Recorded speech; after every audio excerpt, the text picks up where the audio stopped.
The rain poured relentlessly as Daniel Matthews pulled his car to the side of the isolated country road. His wipers struggled against the downpour, and the flat tire couldn't have happened at a worse time.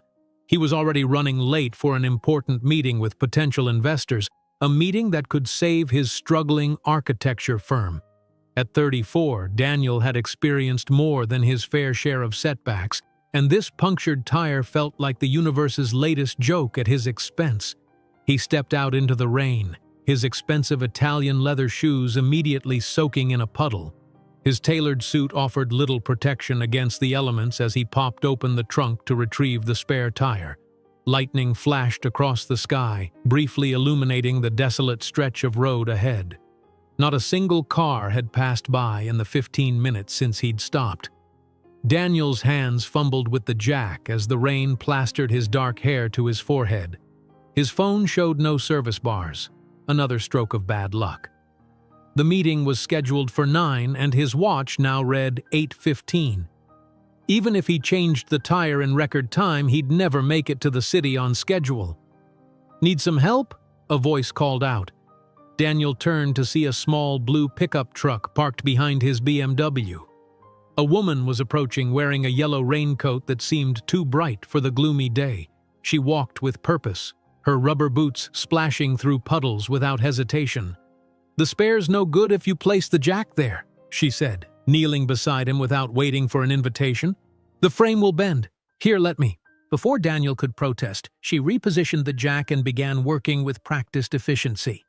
Her hands moved with confidence, seemingly unbothered by the mud and grime. "I'm Daniel," he offered, feeling strangely useless as she took over the tire change. "Eliza," she replied without looking up. "Eliza Kane." There was something refreshing about her directness. No unnecessary small talk, no complaints about the weather, just focused attention on the task at hand. Within minutes, she had the car jacked up and was removing the lug nuts with surprising strength.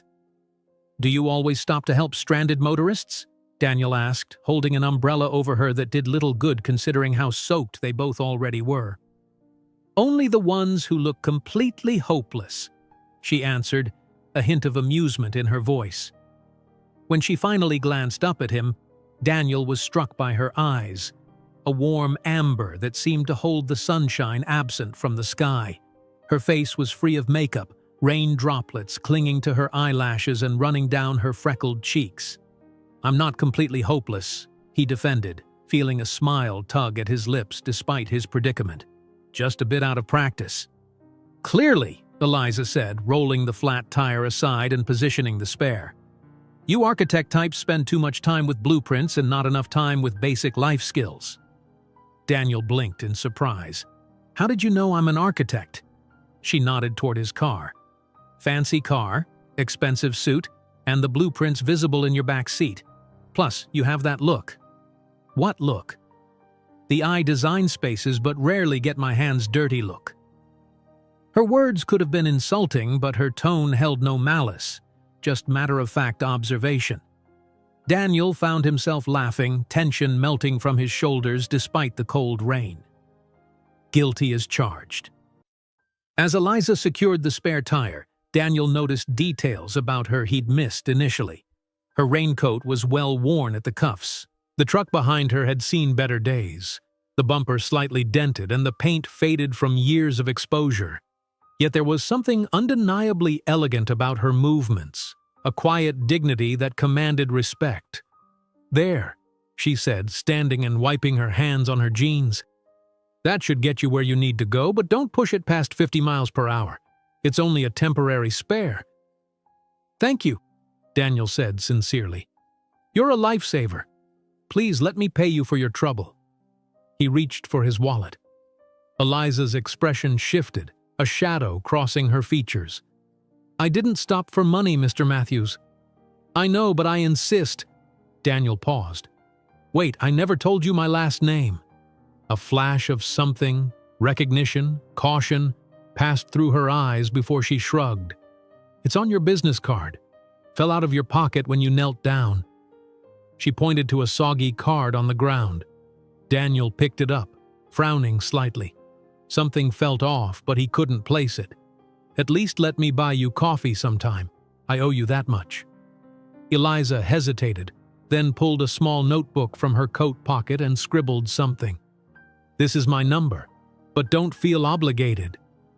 As she turned to leave, Daniel called out, "Are you sure you don't want anything for your help?" She glanced back, rain streaming down her face. "Just pay it forward sometime, architect." With that, she climbed into her truck and drove away, leaving Daniel staring after her with an inexplicable feeling that their meeting was somehow significant.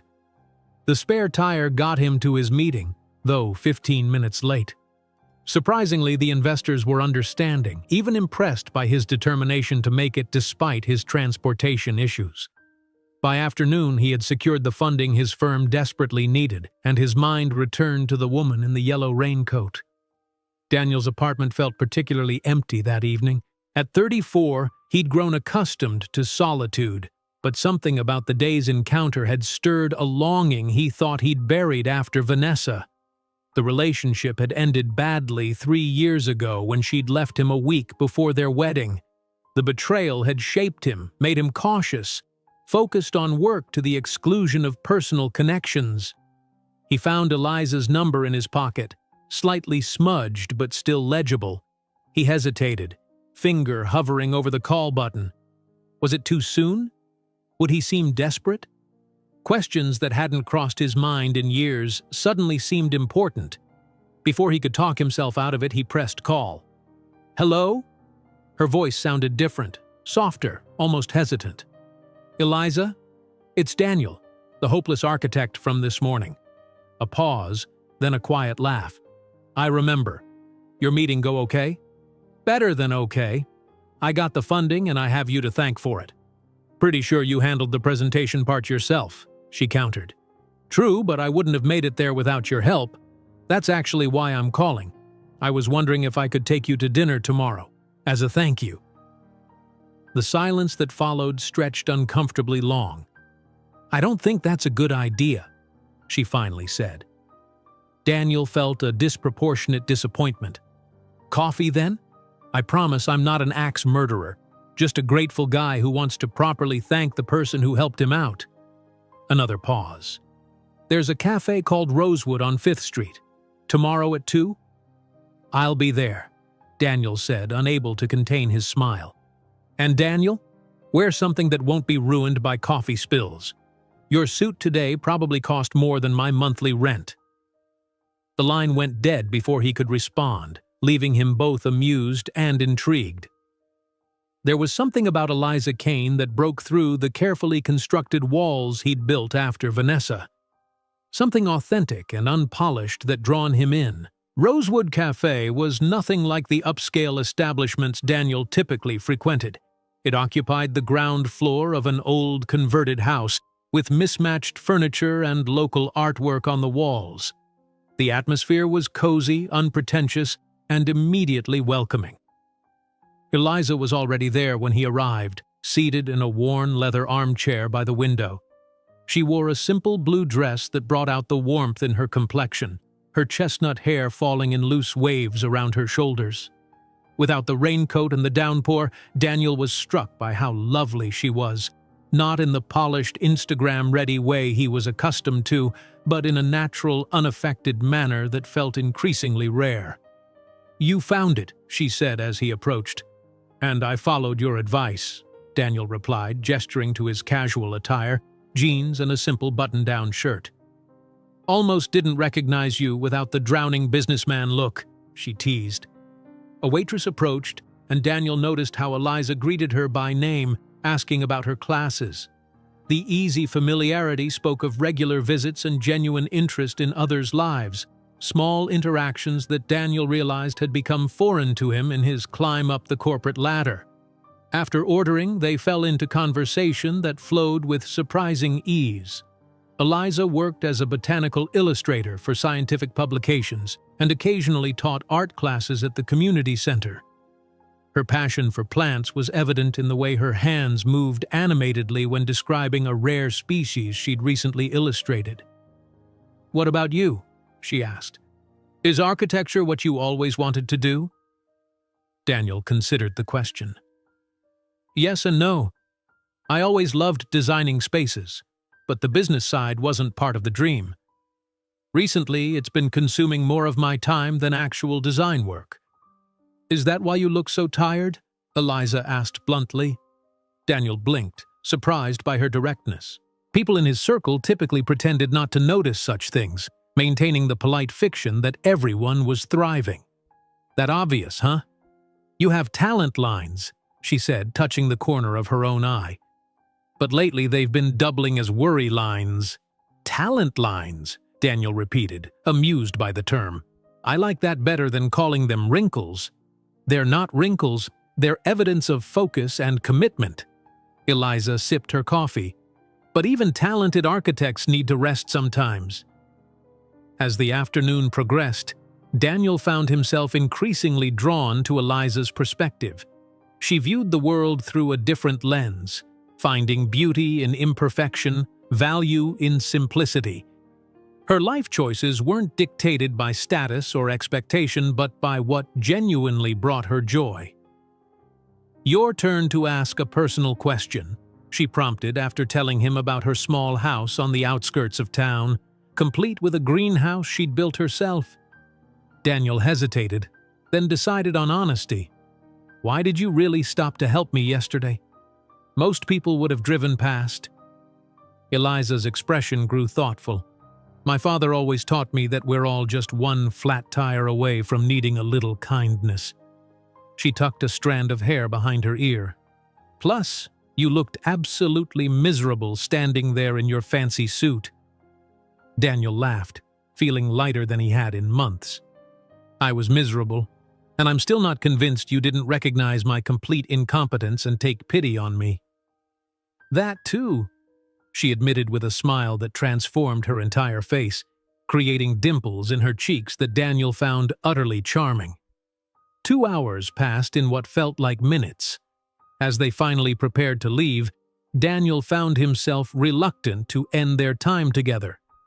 Can I see you again? He asked as they stood outside the cafe. Eliza studied him, her amber eyes serious. Daniel, I should tell you something, but whatever she intended to say was interrupted by a voice that sent an icy shock through Daniel's system. Danny? Is that you? He turned to find himself staring into the face that had haunted his dreams and fueled his nightmares for 3 years. Vanessa Armstrong, his ex-fiancée who had walked out of his life without looking back, stood before him, as stunning and poised as ever, and beside him, Eliza had gone completely still. Vanessa. Daniel's voice emerged as little more than a whisper, his mouth suddenly dry. 3 years of carefully constructed emotional barriers threatened to crumble at the mere sight of her. She looked exactly as he remembered. Perfectly styled blonde hair, impeccable makeup, designer clothes that showcased her slender frame. The engagement ring he'd spent months saving for was gone, replaced by a larger, more ostentatious diamond that caught the afternoon sunlight. What a coincidence! Vanessa's voice carried the practiced enthusiasm of someone accustomed to navigating social situations. Her gaze shifted to Eliza, and something flashed across her features. Recognition, followed by unmistakable discomfort. Elizabeth, Vanessa said stiffly, her smile tightening. I didn't know you were in town. Elizabeth? Daniel looked between the two women, confusion mounting. Eliza, or Elizabeth, stood rigid beside him, her earlier warmth replaced by a guarded expression he hadn't seen before.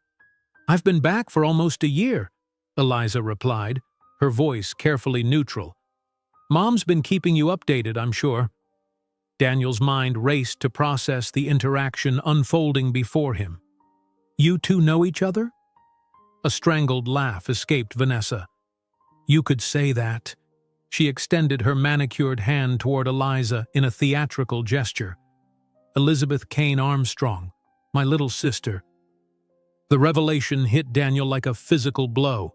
He took an involuntary step backward, his gaze darting between the women. Now that it had been pointed out, he could see subtle similarities, the shape of their eyes, the angle of their jawlines. But where Vanessa was all polished perfection, Eliza embodied natural authenticity. Half-sister, Eliza corrected quietly. Different fathers. The tension between them was palpable, years of unspoken history hanging in the air. Daniel struggled to find words, his mind cycling through implications. Had Eliza known who he was all along? Was her roadside assistance merely a calculated encounter? "Danny and I were engaged," Vanessa explained to Eliza, though her tone suggested this wasn't new information. "It didn't work out." "That's one way of putting it," Daniel muttered before he could stop himself. Vanessa's perfectly sculpted eyebrows arched in response. "Ancient history now. I'm married to Richard. You remember, from the investment firm?" She flashed her oversized ring as evidence. "We just bought a summer house in the Hamptons. I'm in town visiting Mother." Each word felt deliberately chosen to highlight the life Daniel had failed to provide. He glanced at Eliza, searching for any sign that would explain her presence in his life. Her expression remained unreadable, but he noticed her hands. Those capable hands that had so effortlessly changed his tire were now clenched tightly at her sides. "How long have you two been seeing each other?" Vanessa asked, her tone light but her eyes sharp. "We're not," Daniel began. "I helped him with a flat tire yesterday," Eliza interjected. "This was just a thank you coffee." Vanessa's laugh held no warmth. "Always the good Samaritan, Lizzie. Some things never change." She checked her watch, a gesture Daniel remembered well from their relationship, usually preceding an excuse to leave. "I should get going. Richard is waiting. We're having dinner with the Prestons tonight. You remember James Preston, the state senator?" The name-dropping was deliberate, another reminder of the social circles Vanessa now moved in. Daniel felt a familiar sense of inadequacy rising, one he thought he'd outgrown. "It was surprising to see you, Danny." Vanessa leaned in to air-kiss his cheek, her expensive perfume momentarily overwhelming. She turned to Eliza with a tight smile. "Tell Mom I'll stop by tomorrow." And then she was gone, leaving behind the lingering scent of her perfume and a weight of questions hanging in the air. For several moments, neither Daniel nor Eliza spoke. Around them, the world continued. Pedestrians walked by, traffic moved, a street musician played guitar half a block away. But between them, time seemed suspended. "You knew," Daniel finally said, the words emerging more accusation than question. Eliza met his gaze directly. "Yes." "Since when?" "Since I saw your name on the business card. Before that, you were just a man with a flat tire." Daniel ran a hand through his hair, trying to make sense of the situation. "So you helped me, knowing I was your sister's ex-fiancé and didn't think to mention it?" "I was going to tell you today," Eliza said, gesturing toward the cafe they'd just left. "That's why I agreed to meet. I wanted to explain in person." "Explain what exactly? Why you pretended not to know who I was?"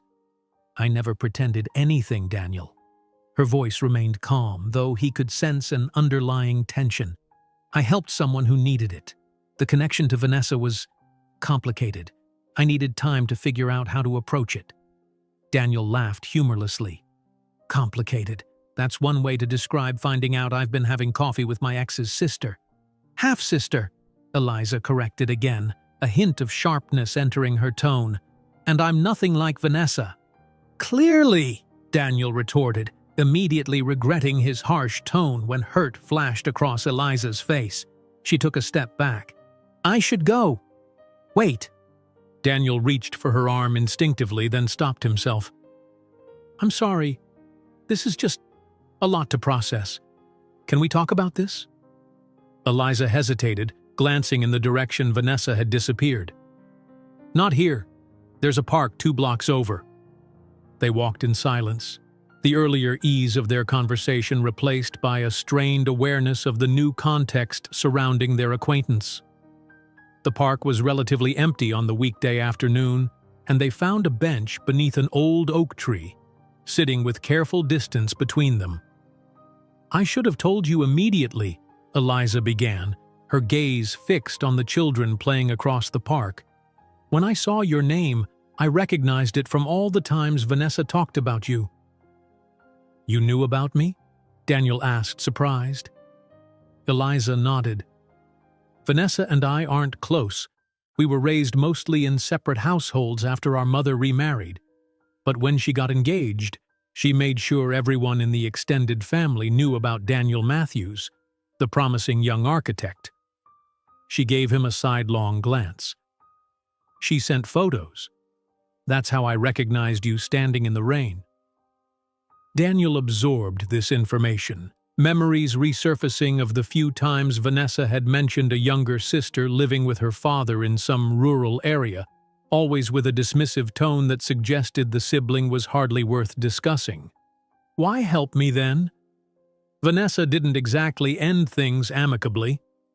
"Because contrary to what my sister might have told you, not everyone in our family is calculating every move." Eliza picked at a loose thread on her dress. "I saw someone who needed help, so I helped. It wasn't until after, when I was driving away, that I realized I should have said something." "And then I called you," Daniel said, beginning to understand. "And then you called. I almost didn't answer." She met his gaze directly. "But I thought you deserved an explanation. That's why I agreed to coffee." "So this was what, closure? A chance to satisfy curiosity about your sister's ex?" "No." The sharpness returned to her voice. "It was me trying to do the right thing. Believe it or not, Daniel, my sister's romantic history doesn't feature prominently in my decision-making." Her candor caught him off guard. It was so different from Vanessa's carefully crafted responses, always designed to present herself in the best possible light. "I'm sorry," he said again, meaning it this time. "This isn't your fault. It's just, seeing Vanessa again was unexpected, and finding out about your connection through you." Eliza finished his sentence. "I get it. Finding out someone isn't who you thought they were is disorienting." There was something in her tone that suggested this wasn't just about him. "You sound like you speak from experience." A shadow crossed her features. "Let's just say Vanessa isn't the only one in our family who's mastered the art of reinvention." Before Daniel could ask what she meant, his phone rang, his project manager calling about the newly funded development. "I need to take this," he said apologetically. Eliza nodded, standing up. "You should get that. I should head home anyway." "Wait!" Daniel covered the phone. "Can we talk again? I'd like to understand all of this." She studied him, seeming to weigh her response carefully. "I'm not sure that's a good idea, Daniel. Vanessa may act like your relationship is ancient history, but there's more to the story than you know." "What does that mean?" Eliza shook her head.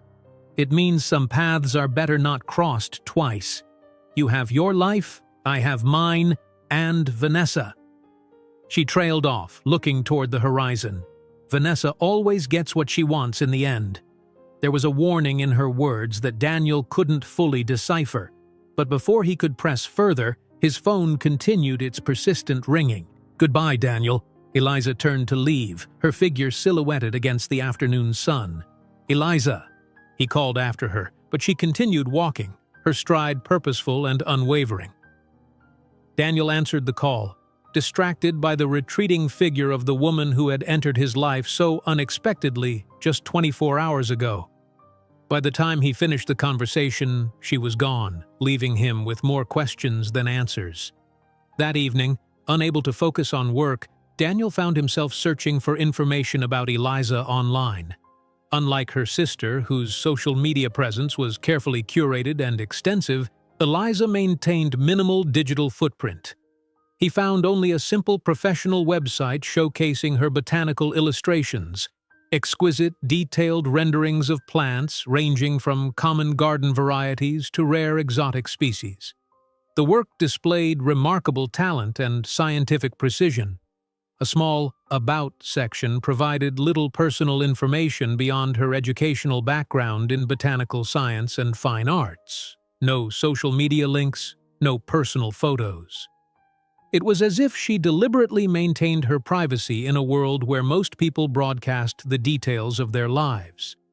The contrast with Vanessa couldn't have been more striking. His ex-fiancée's Instagram account was a calculated display of her supposedly perfect life: exotic vacations, charity galas, carefully staged photos with her new husband, each image designed to evoke envy and admiration. Daniel closed the laptop, troubled by the day's revelations. He couldn't shake the feeling that Eliza's appearance in his life wasn't mere coincidence, yet her genuine nature seemed at odds with any ulterior motive. And what had she meant about there being more to the story of his relationship with Vanessa? Despite all rational arguments against pursuing further contact, he found himself drawn to the enigmatic woman in the yellow raincoat, a woman who shared blood with the person who had almost destroyed him, yet seemed her complete opposite in every way that mattered. His phone pinged with a text message. Unknown number. "I'm sorry about today. There's something you should know. Meet me at Finnegan's nursery tomorrow at 10 if you want the truth. E." Finnegan's nursery sprawled across 3 acres at the edge of town, a lush oasis of greenhouses and outdoor gardens. Daniel arrived 15 minutes early, parking his BMW between a mud-splattered pickup truck and a delivery van. The contrast wasn't lost on him, his polished vehicle looking distinctly out of place among the more utilitarian options. A light mist hung in the morning air, giving the nursery an ethereal quality.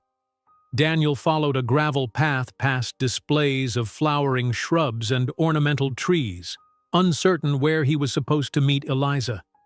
He dressed casually in jeans and a Henley, having learned his lesson about appropriate attire around her. "Can I help you find something?"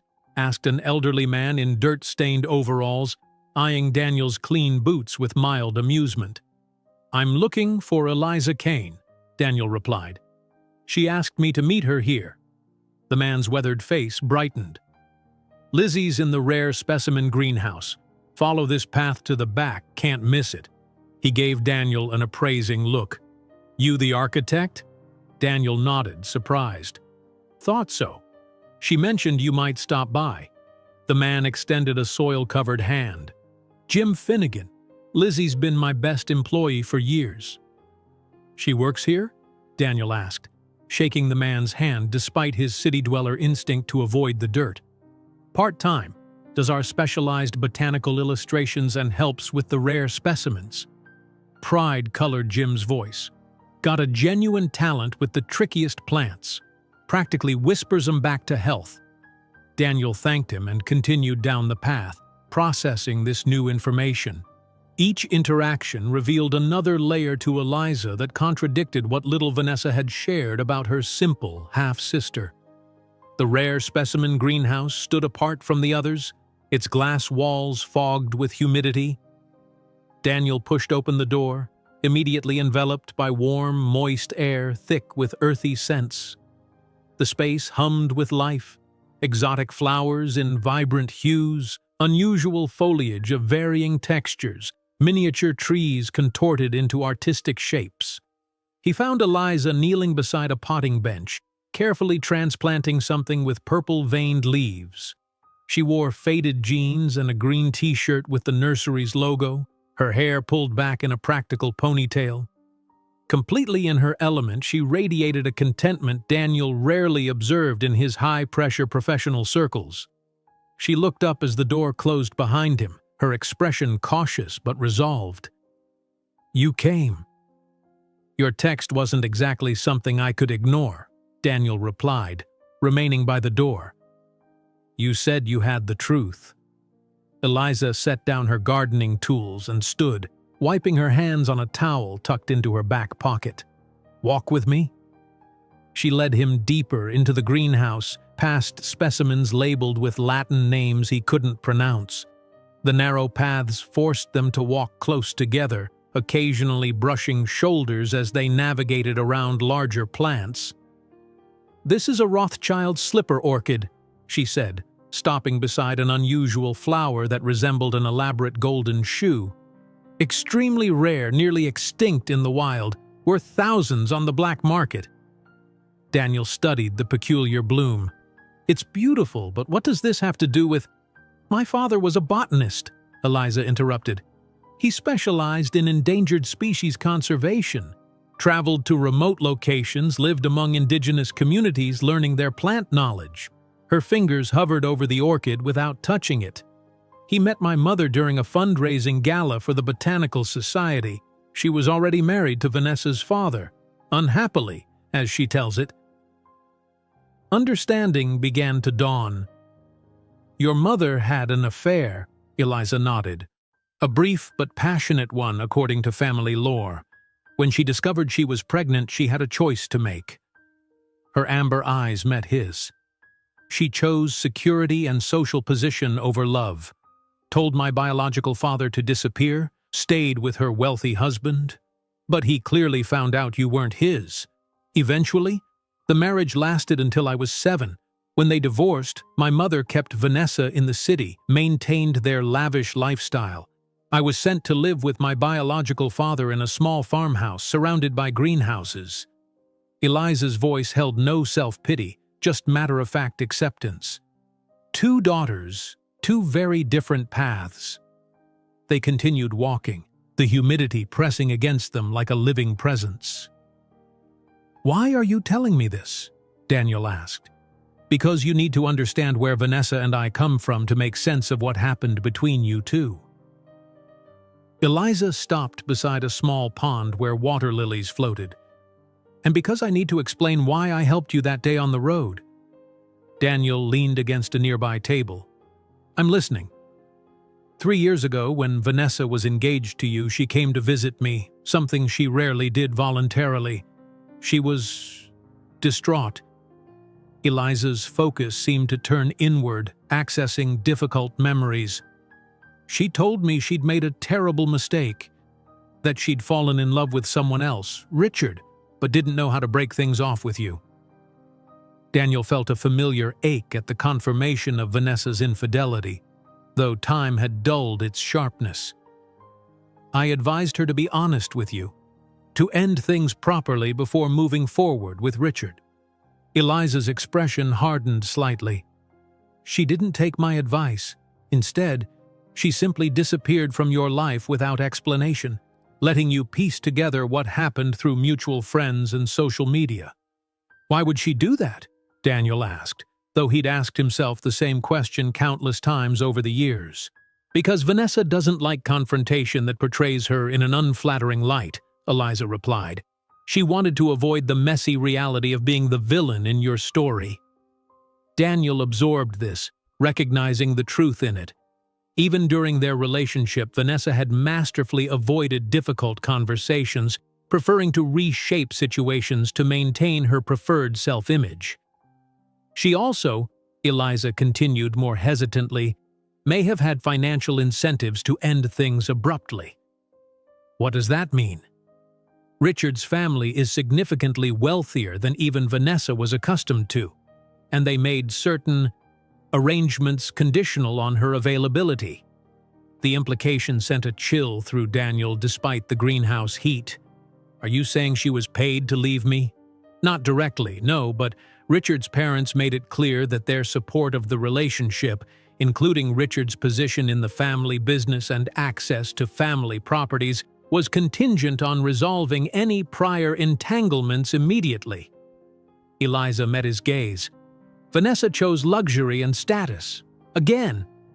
The parallel to her mother's choice wasn't lost on Daniel. And you know this because she called me after she left you, asking me to justify her decision. Eliza's voice tightened. She wanted absolution from the one person in her life who had chosen differently than she consistently does. I couldn't give her what she wanted. Daniel moved away from the lilies, needing space to process this information. That doesn't explain why you helped me on the road, or why you agreed to coffee. Eliza took a deep breath. When I recognized you that day, standing in the rain looking so defeated, I felt responsible somehow, like the universe was giving me a chance to make up for my sister's cruelty. She shook her head. It sounds ridiculous saying it out loud. Not ridiculous, Daniel said quietly. Just unexpected. I told myself I'd just help with the tire and that would be it. Karmic debt paid. A rueful smile touched her lips. But then you called, and I realized I couldn't just walk away without explaining. And now? What's the plan now that your conscience is clear? The question hung between them, surrounded by the living witnesses of exotic plants. That depends, she said carefully. On what you want, Daniel. Vanessa knows we've met. She's already called me twice since yesterday, asking questions I've chosen not to answer yet. Getting involved with me, even as a friend, would complicate your life in ways you might not anticipate. I'm a grown man, Eliza. I can decide what complications I'm willing to accept. Can you? She challenged. 3 years ago, my sister left you without explanation, and you're still carrying that wound. I can see it in how you responded to her yesterday. If we become whatever, you'll be constantly reminded of that betrayal. You're not Vanessa, Daniel countered, repeating her own words from yesterday. No, but I share her blood, and in her world that makes me a threat. Eliza's expression grew troubled. Vanessa doesn't handle perceived threats well. Daniel closed the distance between them, struck by the genuine concern in her eyes, concern for him rather than herself. What are you afraid she'll do? I'm not afraid, Eliza clarified. I just know my sister. She's invested heavily in her narrative about your breakup. My presence in your life contradicts that narrative. She won't like it. I don't particularly care what Vanessa likes anymore, Daniel said, surprised to find he meant it. Eliza studied him for a long moment. There's something else you should know before you decide anything. The real reason I asked you here. She led him to a small office tucked in the corner of the greenhouse. On the desk sat an open portfolio of botanical illustrations, exquisite hand-drawn renderings of plants in various stages of development. These are amazing, Daniel said, genuinely impressed by the artistry and scientific detail. Thank you, but that's not what I wanted to show you. She withdrew an envelope from a desk drawer and handed it to him. These arrived 2 days before I helped you with the flat tire. Inside were photographs. Daniel at various locations around the city, entering his office building, at a construction site, dining at a restaurant. The images had clearly been taken without his knowledge. Accompanying them was a note in elegant handwriting. Keep an eye on him for me, just until I'm back in town. I worry he's still not over us. V. Daniel stared at the contents, ice forming in his stomach. Vanessa sent you these? Why? I think, Eliza said carefully, she wanted to ensure you weren't moving on in ways that might contradict the story she's built about your relationship ending. The story where she's the sympathetic character who had to escape an obsessive ex. That's insane, Daniel whispered, leafing through the photos. We haven't spoken in 3 years. I know. That's why I was so shocked by these. Eliza reclaimed the envelope. I had no intention of spying on you. In fact, I was planning to tell Vanessa to stop this unhealthy behavior when she returned, and then, by complete coincidence, you found me on the side of the road with a flat tire, Daniel finished. Did you think I engineered that somehow? That I was stalking you?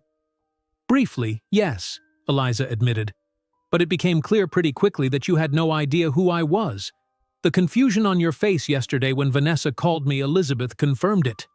Daniel ran a hand through his hair, struggling to reconcile this information with his perception of his past relationship. Had Vanessa been monitoring him all this time? The thought made his skin crawl. I'm showing you this, Eliza continued, because you deserve to know what you might be dealing with. Vanessa's version of events often requires maintenance. Outside the greenhouse, rain began to fall, pattering against the glass ceiling in a gentle rhythm. Daniel watched droplets trace paths downward, feeling strangely calm despite the disturbing revelation. Thank you for being honest, he finally said. Not many people would be. Eliza returned the envelope to the drawer. Honesty feels like the least I can offer, considering. Considering what? Daniel asked. Her amber eyes met his, vulnerability and quiet strength coexisting in her gaze. Considering I've been thinking about you since the moment I drove away in the rain. The rain intensified, drumming against the greenhouse roof like impatient fingers. Neither Daniel nor Eliza moved, her admission hanging in the humid air between them. The confession, so straightforward, so unlike Vanessa's calculated manipulations, left Daniel momentarily speechless. I shouldn't have said that, Eliza said into the silence, averting her eyes. It complicates things further. I've been thinking about you too, Daniel replied, surprising himself with his candor. Since you drove away in that blue truck. Her gaze returned to his, searching for sincerity. Even knowing who I am? Especially knowing who you are. He took a step closer. You're nothing like your sister, Eliza. That's becoming clearer with every conversation. A small smile touched her lips. Most people don't consider that a compliment. Vanessa has always been the golden child. Beautiful, charming, sophisticated. And calculating, manipulative, and superficial, Daniel added. He gestured to the photographs of exotic plants adorning the small office walls. I'd choose substance over surface any day. The greenhouse door banged open, startling them both. Jim Finnegan's voice called through the foliage. Lizzie, got an emergency with the Amorphophallus shipment. Need your expertise. Eliza sighed. I have to deal with this. It's a rare corpse flower delivery we've been waiting months for. She hesitated. Will you wait? Or perhaps you'd like to see? A corpse flower? Daniel raised an eyebrow. Sounds pleasant. She laughed, a genuine sound that seemed to brighten the rainy day. It's called that because it smells like rotting meat when it blooms, but it's also one of the most fascinating plants in existence. Blooms once every 7 to 10 years, and only for 24 to 48 hours. Her enthusiasm was contagious. I'd love to see it. Daniel followed Eliza through the greenhouse to where Jim and 2 other workers were carefully unpacking a massive pot containing what looked like a single burgundy spear emerging from the soil. Temperature dropped during transport, Jim was saying, concern etched into his weathered face. Might have damaged the spadix. Eliza knelt beside the strange plant, examining it with gentle hands. The spathe looks intact, and there's no discoloration on the spadix. She looked up at Daniel. This is the largest unbranched inflorescence in the world. When it fully opens, it will be quite a spectacle, though admittedly a smelly one. Daniel watched as she directed the careful moving of the plant to a temperature-controlled section of the greenhouse. Her knowledge, confidence, and the respect the other workers showed her revealed yet another dimension to this increasingly intriguing woman. You really do whisper them back to health, he commented when she rejoined him. Plants are straightforward, she replied. They respond to what they need: light, water, nutrients, care, no games, no hidden agendas. Unlike people? Unlike some people, she corrected, giving him a meaningful look. They spent the next hour walking through the nursery as the rain subsided, Eliza pointing out rare specimens and sharing stories of her work with endangered species conservation. Daniel found himself captivated not just by her knowledge but by her genuine passion, so different from the affected interests he'd grown accustomed to in his professional circle. I should probably get back to real life, Daniel said reluctantly as they reached the nursery entrance. I have a client meeting at 2. Real life, Eliza echoed, glancing around the vibrant greenery surrounding them. Some might argue this is more real than anything happening in those glass office towers. Point taken, Daniel conceded with a smile. Thank you for showing me this place and for being honest about everything. Even the surveillance photos? Her expression grew serious again. Especially those. Disturbing as they are, I needed to know. He paused, gathering courage. "I'd like to see you again, Eliza. Properly. Dinner, maybe?" She studied him, conflict evident in her expression. "Are you sure that's wise?" "Probably not," he admitted. "But I'm tired of making decisions based on what Vanessa might think or do. I've given her enough power over my life." A slow smile spread across Eliza's face. "In that case, I know a great little Italian place downtown. Family-owned, nothing fancy, but the best gnocchi you'll ever taste." "It's a date," Daniel confirmed, feeling lighter than he had in years despite the morning's revelations. As he turned to leave, Eliza called after him. "Daniel, just be prepared. Vanessa won't like this." "I know." He smiled back at her. "I find I don't particularly care." Daniel drove to his office with the windows down, despite the lingering rain. The fresh air cleared his head as he processed everything Eliza had shared. The photos troubled him deeply. The idea that Vanessa had been monitoring him long after their relationship ended suggested a level of obsession he hadn't anticipated.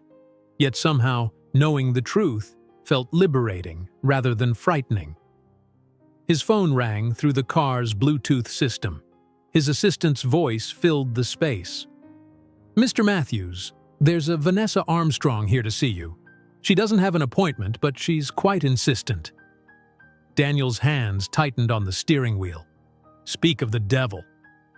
"Tell her I'm in meetings all morning. I'll be available after 2. She says it's urgent, sir. Something about a family emergency." Daniel sighed, recognizing the manipulation tactic. "I'll be there in 15 minutes. Have her wait in the conference room, not my office." He changed direction, heading directly to his firm's downtown headquarters. By the time he reached the sleek glass building, his momentary lightness had been replaced by a familiar tension, the one that always accompanied interactions with Vanessa.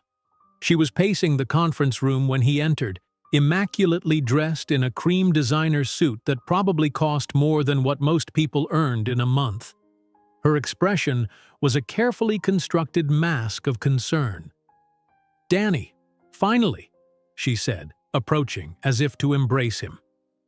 Daniel maintained his distance, setting his bag on the conference table between them. "What's the emergency, Vanessa?" She blinked, momentarily thrown by his directness. "It's about Elizabeth. I'm worried about her." "Eliza," he corrected. "She prefers Eliza." "Right. Yes, of course." Vanessa waved dismissively. "Look, I saw you two yesterday, and then Mother mentioned she wasn't answering her phone." She paused, studying his expression. "You've seen her today, haven't you?" "Why are you monitoring her?" Daniel countered, declining to confirm or deny. "Monitoring? What a strange choice of words. I'm concerned as any sister would be." Vanessa perched on the edge of the conference table, crossing her legs elegantly. Eliza, has had some issues in the past, emotional instability, poor judgment in relationships." Daniel maintained a neutral expression, though anger simmered beneath. "Is that so? She didn't tell you?" Vanessa's perfectly plucked eyebrows rose. "That's concerning. She had a complete breakdown after her divorce 3 years ago. Had to be hospitalized briefly." "Divorce?" This was new information. "Oh." Vanessa's surprise seemed calculated. "I assumed she would have mentioned it." "Yes, she was married briefly to a colleague of her father's. Much older man, quite wealthy. It ended badly." She leaned forward, lowering her voice conspiratorially. "He claimed she became obsessed with him, exhibited stalking behaviors. There was a restraining order involved." Daniel's mind raced, trying to reconcile this information with the grounded, straightforward woman he'd come to know. "Why are you telling me this?" "Because I care about you both, of course." Vanessa's tone was smooth as silk. "I'd hate to see history repeat itself. Lizzie has a pattern of inserting herself into other people's relationships. It stems from childhood abandonment issues, our therapist said." "Our therapist?" Daniel repeated skeptically. Family therapy after the divorce was quite revealing. Vanessa sighed dramatically. The point is, she's vulnerable right now, and you're still healing from us. She placed a manicured hand on his arm. I'd hate to see either of you hurt because of misplaced feelings. Daniel gently removed her hand. Your concern is noted. If that's all, I have actual work to attend to. Vanessa's perfect features hardened slightly. Danny, I know how persuasive my sister can be when she wants something. But ask yourself, of all the men in this city, why did she happen to stop and help you? Why did she agree to meet you? Don't you find the coincidence a bit too convenient? The seed of doubt she was attempting to plant might once have taken root, but Daniel had spent the morning hearing the truth directly from Eliza. Actually, I've wondered the same thing. Funny how life works sometimes. Frustration flickered across Vanessa's face before being quickly masked. Just be careful. When Lizzie becomes fixated on someone, it rarely ends well. She gathered her designer purse, extracting a business card. My personal number. Call me when you're ready to hear the full story about my sister.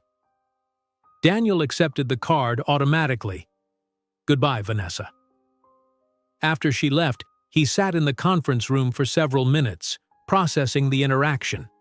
Her claims about Eliza's past were troubling, but her delivery had been so calculated, so reminiscent of how she manipulated situations during their relationship, that he found himself doubting every word. His phone buzzed with a text message from Eliza. Just checking you survived the drive in this rain. Still on for dinner? Daniel smiled at the simple, straightforward message, so different from Vanessa's theatrical performance of concern. He replied, Absolutely.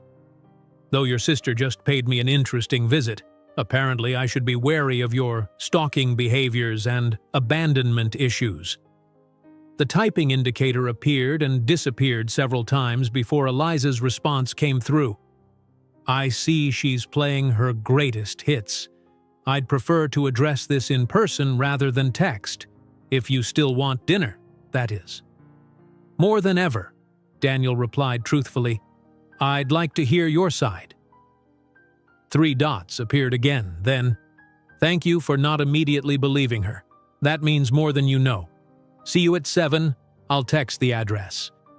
Daniel pocketed his phone, troubled by the realization that the sisters' relationship was even more complicated than he'd initially understood. Vanessa's visit had been a deliberate attempt to sabotage whatever was developing between him and Eliza. But why? Was it simply possessiveness over a man she'd discarded years ago, or something deeper? As he headed to his office, his assistant stopped him. Mr. Matthews, I've been trying to reach you. There's another issue requiring your immediate attention. What now? Daniel asked, already mentally exhausted from the morning's events. It's about the Riverside project. Someone has lodged an environmental complaint that could halt construction. The client is furious. Who filed the complaint? Daniel asked, already dreading the answer. His assistant checked her tablet. A company called Armstrong Holdings, specifically a Richard Armstrong, Vanessa's husband. The coincidence was too precise to be accidental. Clearly, Vanessa's warning had been just the opening salvo in whatever game she was playing. Get our environmental team on it immediately, Daniel instructed, his resolve hardening, and clear my schedule for the evening. I have an important dinner to prepare for. Whatever Vanessa was trying to accomplish, he wouldn't let her manipulate him again, not with legal threats, not with insinuations about Eliza's past. This time, he would find out the truth for himself, directly from the source.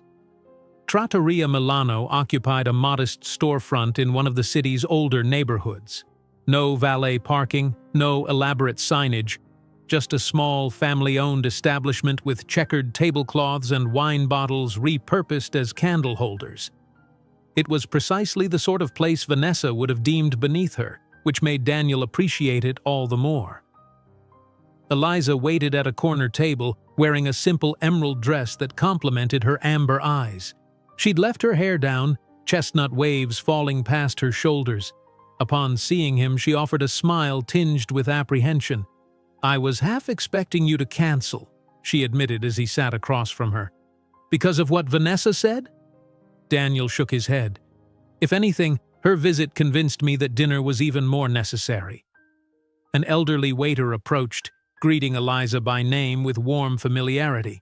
After taking their order, Eliza recommended the house Chianti and gnocchi as promised. They were left alone with the elephant Vanessa had placed squarely between them. "I suppose we should address my alleged psychotic breakdown and stalking tendencies," Eliza said dryly, taking a sip of water. "Only if you're comfortable discussing it," Daniel replied. "I didn't entirely believe her, but I'd be lying if I said I wasn't curious." Eliza nodded, her expression growing serious. "There was a grain of truth in what she told you, which is what makes Vanessa's lies so effective." She traced the rim of her water glass. "I was married, briefly, to Dr. Maxwell Kane, my father's research colleague." "The same last name?"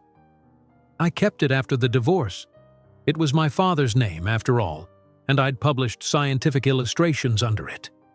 Eliza met his gaze directly. "Max was 20 years older, brilliant in his field. We married after a whirlwind courtship that, in retrospect, was less about love and more about my naive admiration for his work and his calculated interest in my family connections." "Family connections?" "My father had recently received a substantial grant for his endangered species conservation work. Max, I later discovered, had been rejected for the same funding." Her voice remained steady, but Daniel noticed her fingers tighten around her glass. 6 months into our marriage, I found evidence that he'd been funneling my father's research funds into his own projects, essentially plagiarizing my father's work while stealing the resources meant to support it. The waiter returned with their wine, pouring 2 glasses before discreetly withdrawing. "What did you do?" Daniel asked after taking a fortifying sip. "I confronted him, of course, threatened to expose him." A humorless smile crossed Eliza's face. "Max responded by claiming I was having a mental breakdown. He convinced my mother, who already thought I was fragile like my father, that I needed psychiatric help. When I tried to reach the university ethics board, he had me involuntarily committed for 72 hours. Daniel's stomach tightened with anger on her behalf. "That's horrific." "It was," Eliza agreed. "But it was also clarifying. I realized exactly what I'd married into, not just a manipulative man, but a system that automatically believed a distinguished male professor over his younger, emotionally unstable wife." "How did you get out of it?" "Ironically, Vanessa helped. She may not particularly like me, but family reputation matters tremendously to her. The idea of her sister being institutionalized was unacceptable. Bad optics." Eliza's tone was matter-of-fact. "She hired an excellent lawyer who secured my release and negotiated a divorce settlement that included Max's silence regarding my condition.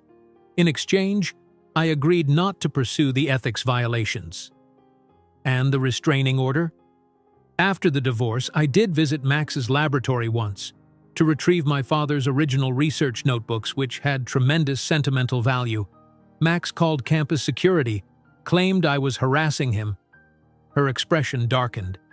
"The restraining order was temporary, dismissed once the divorce was finalized, but the story had already spread in certain circles."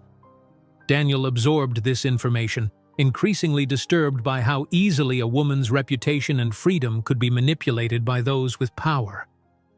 "I'm sorry you went through that." "It was 3 years ago," Eliza said with quiet dignity. "I've rebuilt my life, my career, my sense of self. But Vanessa's version, that I had a psychotic break and stalked my poor, innocent ex-husband, remains her preferred narrative." "Why would she perpetuate that story? She helped you." "Because it reinforces her self-image as the stable sister who rescues the fragile one, and because the truth that she helped bury legitimate ethics violations to protect family reputation doesn't cast her in such a flattering light." Eliza sipped her wine.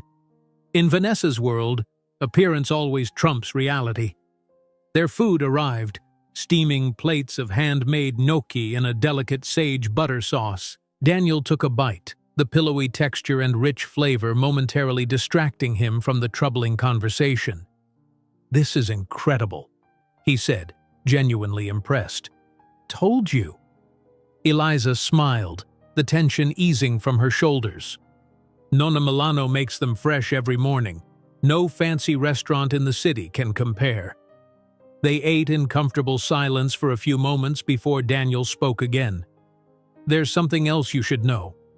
After Vanessa visited my office, her husband filed an environmental complaint against my firm's biggest current project." Eliza lowered her fork. "That's not a coincidence." "No, it's not. She's sending a clear message." Daniel met her gaze. "The question is, why now? Why does she suddenly care who I spend time with after 3 years of silence?" "Control," Eliza answered without hesitation. "Vanessa collects people like trophies. Even those she discards remain her possessions in her mind. The idea that you might form a connection with me, her lesser sister, threatens that ownership. That seems pathological. Our mother was the same way. Beautiful, charismatic women who expect adoration as their birthright." Eliza's expression softened. "I'm not telling you this to disparage them. It's a learned behavior, passed down through generations of women raised to believe their value lies in their ability to captivate and control men." Daniel considered this perspective. "And you escaped this pattern how?" "By being raised primarily by my father after age 7, Eliza replied. "He valued curiosity, integrity, and genuine connection with the natural world. Different lessons entirely." The realization that had been forming throughout their conversation solidified in Daniel's mind. "You're nothing like them." Eliza smiled, a genuine expression that transformed her face. "That's the nicest thing anyone said to me in a long time." As they finished their meal, the conversation shifted to lighter topics. Daniel's passion for sustainable architecture, Eliza's upcoming exhibition of botanical illustrations, shared opinions on books and films. The chemistry between them was undeniable, a natural ease that made hours pass like minutes. Over tiramisu and espresso, Daniel broached the subject they'd been avoiding. "So where does this leave us, whatever this is?" "Complicated," Eliza admitted. "My sister has demonstrated she's willing to target your professional reputation just for having dinner with me. It will only escalate if we continue seeing each other." "I can handle Vanessa," Daniel said with more confidence than he felt. "The environmental complaint is baseless. We've adhered to every regulation. It's merely a delay tactic." "It's not just that." Eliza set down her espresso cup. "Daniel, I like you, more than I expected to. But I've spent 3 years rebuilding my life after being manipulated and controlled. I need to be very careful about what and who I allow into it." "I understand that," Daniel said, reaching across the table to take her hand. "And I respect it. But I also think there's something here worth exploring despite the complications." Eliza didn't pull away. "There is. That's what makes this difficult." "Let me ask you something," Daniel said, an idea forming. "What would you do if Vanessa wasn't a factor? If she was just some ex of mine with no connection to you?" Eliza considered the question. "I'd probably be less cautious, more willing to see where this might lead." "Then let's try that approach," Daniel suggested. "Not ignoring the reality, but not giving Vanessa more power than she deserves either. We take this one day at a time, get to know each other without the shadow of the past dictating our choices." "That's easier said than done." "Most worthwhile things are." He squeezed her hand gently. "I spent 3 years letting Vanessa's rejection define me. I don't want to give her the power to prevent something promising before it even begins." A slow smile spread across Eliza's face. "When did you get so wise, architect?" "Probably around the time a woman in a yellow raincoat showed me my car jack was in the wrong place," he replied with a grin. Outside the restaurant, the night air carried the scent of impending rain. Daniel walked Eliza to her truck, parked half a block away. "I had a wonderful time," she said, turning to face him, despite the heavy conversation. "So did I," Daniel replied, suddenly aware of how close they were standing. "Can I see you again?" "Yes," she answered simply, "though we should probably be strategic about where and when, at least until the dust settles with Vanessa." Daniel nodded, though he disliked the idea of hiding. "I suppose that's prudent." "Prudent," Eliza echoed with a small laugh. "Now there's a word Vanessa would never associate with me." "Her loss," Daniel said softly. In the gentle glow of the streetlight, Eliza's face was partially shadowed, her eyes luminous. Daniel felt drawn to her not just physically but on a deeper level, a recognition of something authentic and rare. Without overthinking, he leaned forward and kissed her. The connection was immediate and electric. Eliza's initial surprise melted into response, her hand finding his jacket lapel as she leaned into the kiss. It was both tender and charged with possibility, over too quickly, yet somehow perfectly timed. When they separated, Eliza's expression held wonder and a hint of concern. "That complicates things further." "In the best possible way," Daniel replied, feeling more alive than he had in years. A flash caught his attention, a brief, bright light from a car parked across the street. Before he could process what he'd seen, the vehicle's engine started and it pulled away from the curb. "Did you see that?" he asked, suddenly alert. Eliza nodded, her expression growing serious. "Someone was watching us." "Vanessa? Or someone working for her?" Eliza extracted her keys from her purse, her movements tense. "I should go. This just got more dangerous than a simple kiss warrants." Daniel wanted to protest, to insist they not let intrusion dictate their actions, but the worry in Eliza's eyes stopped him. "I'll call you tomorrow." She nodded, climbing into her truck. Through the open window, she added, "Be careful driving home, and check your project files tomorrow.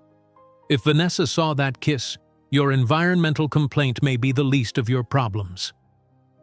As Daniel watched her drive away, the momentary joy of their connection was overshadowed by unease. He hadn't seen the face of their observer, but the timing was too perfect to be coincidence. The kiss had crossed some invisible line, transforming their connection from a potential threat to an actual one in Vanessa's eyes. The game had escalated, and Daniel could only guess what the next move might be. The Riverside project had been Daniel's passion for over a year, a sustainable mixed-use development designed to revitalize an abandoned industrial area while preserving the natural ecosystem of the adjacent waterfront. The environmental complaint filed by Richard Armstrong was just the beginning. By morning, Daniel faced a full-blown crisis. "The investors are getting nervous," Marcus, his business partner, explained as they stood surveying the architectural model in their conference room. "Armstrong Holdings has significant influence with the zoning board. They're suggesting our environmental impact studies were inadequate." "They're not just suggesting it," Daniel's legal counsel interjected, sliding a document across the table. "They've filed a formal request for injunction pending additional assessments. Construction will be halted for at least 60 days. Daniel examined the paperwork, noting Richard Armstrong's signature at the bottom. "This isn't about environmental concerns, it's personal." "Care to elaborate?" Marcus asked, eyebrows raised. Before Daniel could respond, his assistant entered with a coffee tray. "Mr. Matthews, these just arrived for you." She handed him an envelope that had been delivered by courier. Inside was a single photograph, Daniel and Eliza kissing outside Trattoria Milano the previous night. Scrawled across the bottom in elegant handwriting, "Poor judgment as always. Call me before this gets worse. V." "Everything all right?" Marcus asked, noting Daniel's expression. "Just an old acquaintance with boundary issues," Daniel replied, tucking the photo into his pocket. "I need to make a call." In his private office, Daniel stared at his phone, anger and frustration building. He'd spent years recovering from Vanessa's abandonment, rebuilding his confidence and career. Now she was threatening everything he'd worked for simply because he'd connected with her sister. Instead of calling Vanessa, he dialed Eliza. "It's already happening," he said when she answered. "Richard filed for an injunction on the Riverside project, and Vanessa sent me a photo of us from last night with a thinly veiled threat." Eliza's sigh carried through the phone. "I'm sorry, Daniel. This is exactly what I was worried about." "Don't apologize for your sister's behavior," Daniel said firmly. "She's a grown woman making calculated choices, not a force of nature we're helpless against." "You're right." The determination in Eliza's voice matched his own. "What are you going to do?" "First, I'm not calling Vanessa, which is what she wants. Second, I'm having our legal team prepare a response to the injunction. And third," he paused, "I'd like to see you again. Soon." "Is that wise, given the circumstances?" "Probably not," Daniel admitted. "But I refuse to let Vanessa dictate my personal life." Again. A moment of silence passed before Eliza responded. "I have to give a talk at the Botanical Garden tomorrow evening, a presentation on endangered plant species I've illustrated. It's a small event, mostly academics and environmental supporters. You could attend as a potential donor interested in conservation architecture." "I'd like that." The idea of seeing Eliza in her professional element appealed to him. "Text me the details." After hanging up, Daniel summoned his legal team to develop a strategy for countering the injunction. They were deep in discussion when Marcus knocked on the door. "There's someone here to see you," he said, expression troubled. "Richard Armstrong." Daniel steeled himself. "Show him in." Richard Armstrong was precisely what Daniel expected. Tall, distinguished, old money wrapped in a custom suit. The type of man Vanessa had always been drawn to, representing the wealth and status she craved. "Matthews," Richard greeted him with a smile that didn't reach his eyes. "Hope I'm not interrupting." "Not at all," Daniel replied coolly. "Just reviewing the baseless injunction your company filed against my project." Richard settled uninvited into a chair, adjusting his gold cufflinks. "Yes, unfortunate business. Environmental regulations are so complex these days." His tone suggested boredom rather than concern. "But I'm not here to discuss the Riverside project. I'm here about my wife. Vanessa and I have nothing to discuss." "On the contrary." Richard's smile tightened. "You've been spending time with her unstable sister, causing Vanessa considerable distress. Family loyalty is important to the Armstrongs." "Eliza is hardly unstable," Daniel countered. "And my personal life is none of Vanessa's concern." Richard's expression hardened. "Everything that affects my wife's well-being is my concern. Elizabeth's history of fixating on inappropriate men is well documented. First her professor husband, now her sister's former fiancé." He sighed dramatically. The psychological evaluation after her hospitalization was quite illuminating. Daniel fought to maintain his composure. Is there a point to this visit beyond character assassination? Merely friendly advice. Richard stood, straightening his already immaculate suit. "The injunction on your project could be resolved quickly with the right approach. Vanessa suggested that distancing yourself from Elizabeth might create a more favorable climate for negotiation." "Are you actually threatening my business because of who I choose to have dinner with?" Daniel asked incredulously. "Threatening? No." Richard's smile returned, all teeth and no warmth. "Simply outlining cause and effect. Vanessa wanted to offer you a chance to reconsider your recent choices before things become more complicated." He placed a business card on Daniel's desk. "Call when you're ready to discuss terms. Good day, Matthews." After Richard left, Daniel remained at his desk, processing the blatant attempt at coercion. His phone buzzed with a text from Eliza. "Everything okay? Getting worried?" He texted back. "Just had a visit from Richard. He and Vanessa are escalating. We'll call you later with details." The magnitude of the situation was becoming clear. This wasn't just jealousy or possessiveness. Vanessa and Richard were prepared to systematically dismantle his professional reputation unless he complied with their demands. Daniel spent the afternoon with his legal team, reviewing every aspect of the Riverside project's environmental compliance. As he suspected, their studies were comprehensive and exceeded regulatory requirements. The injunction was purely tactical, designed to create delays and investor uncertainty.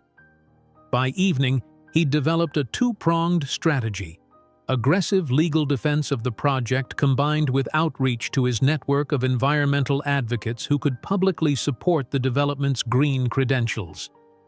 As he drove home, exhaustion settling into his bones, Daniel reflected on how quickly his life had been upended. 4 days ago, he'd been a man with a flat tire on a rainy road. Now he was caught in a power struggle with his ex-fiancée and her influential husband, while developing feelings for a woman whose authenticity and strength increasingly captivated him. His phone rang through the car's speaker system. Eliza. "I just heard from Jim at the nursery," she said without preamble. "He received a call from a law firm representing Armstrong Holdings, expressing concerns about our rare plant importation licenses. They're threatening an audit that could shut down our endangered species program."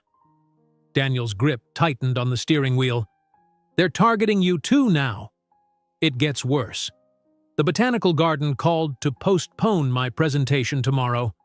Apparently, a major donor expressed concerns about my qualifications." Her voice remained steady despite the clear anger underneath. "They didn't name the donor, but—" "Richard and Vanessa," Daniel finished. "This isn't just about you and me anymore," Eliza continued. "They're going after my work, my professional standing. The conservation program at Finnegan's supports researchers worldwide.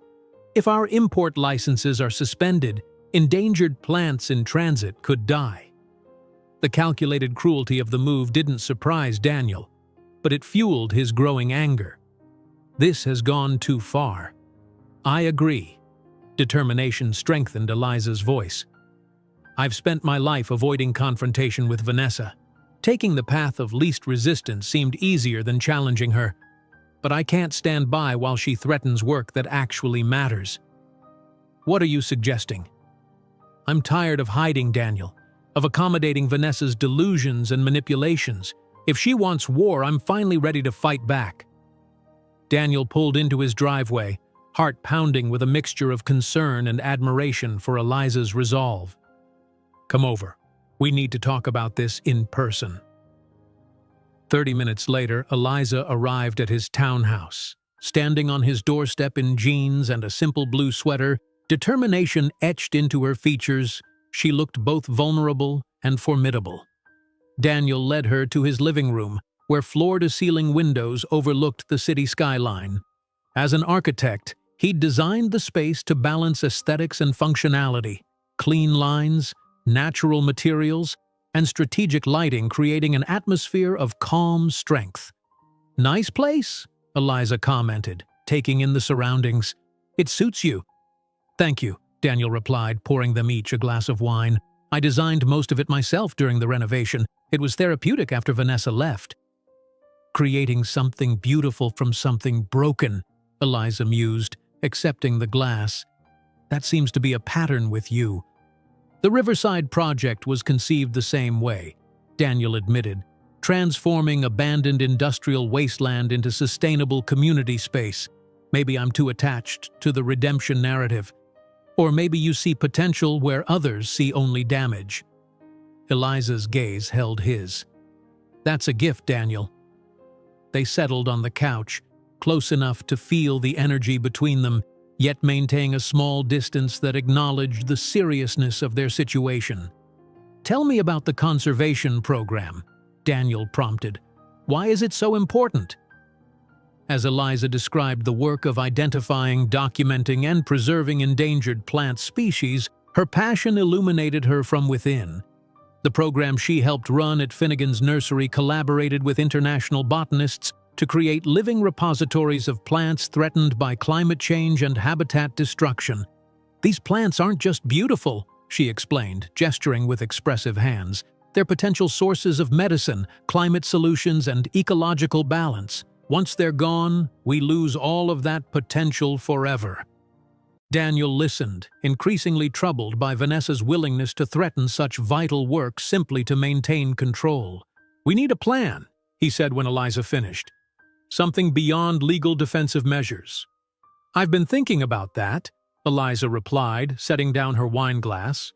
"Vanessa's power comes from perception, the carefully constructed image she projects to the world. What if we challenge that narrative directly?" "What do you have in mind?" "The truth." Eliza's amber eyes held steady conviction. "Not as weapons or accusations, but simply as facts presented without apology. About her abandonment of your engagement, about her manipulation of my divorce situation, about her and Richard's current attempts at coercion." Daniel considered this approach. "The truth as sunlight on shadows." "Exactly," Eliza nodded. "Vanessa thrives in environments she can control through selective information and constructed narratives. Full transparency disrupts that control." "It's risky," Daniel cautioned. "The Armstrongs have significant social and financial influence." "So do you," Eliza countered. "And unlike them, you've built your reputation on actual accomplishment rather than strategic alliances. People respect that. Especially in the environmental community, you'll need to support Riverside." As they discussed potential approaches, Daniel was struck by Eliza's strategic thinking.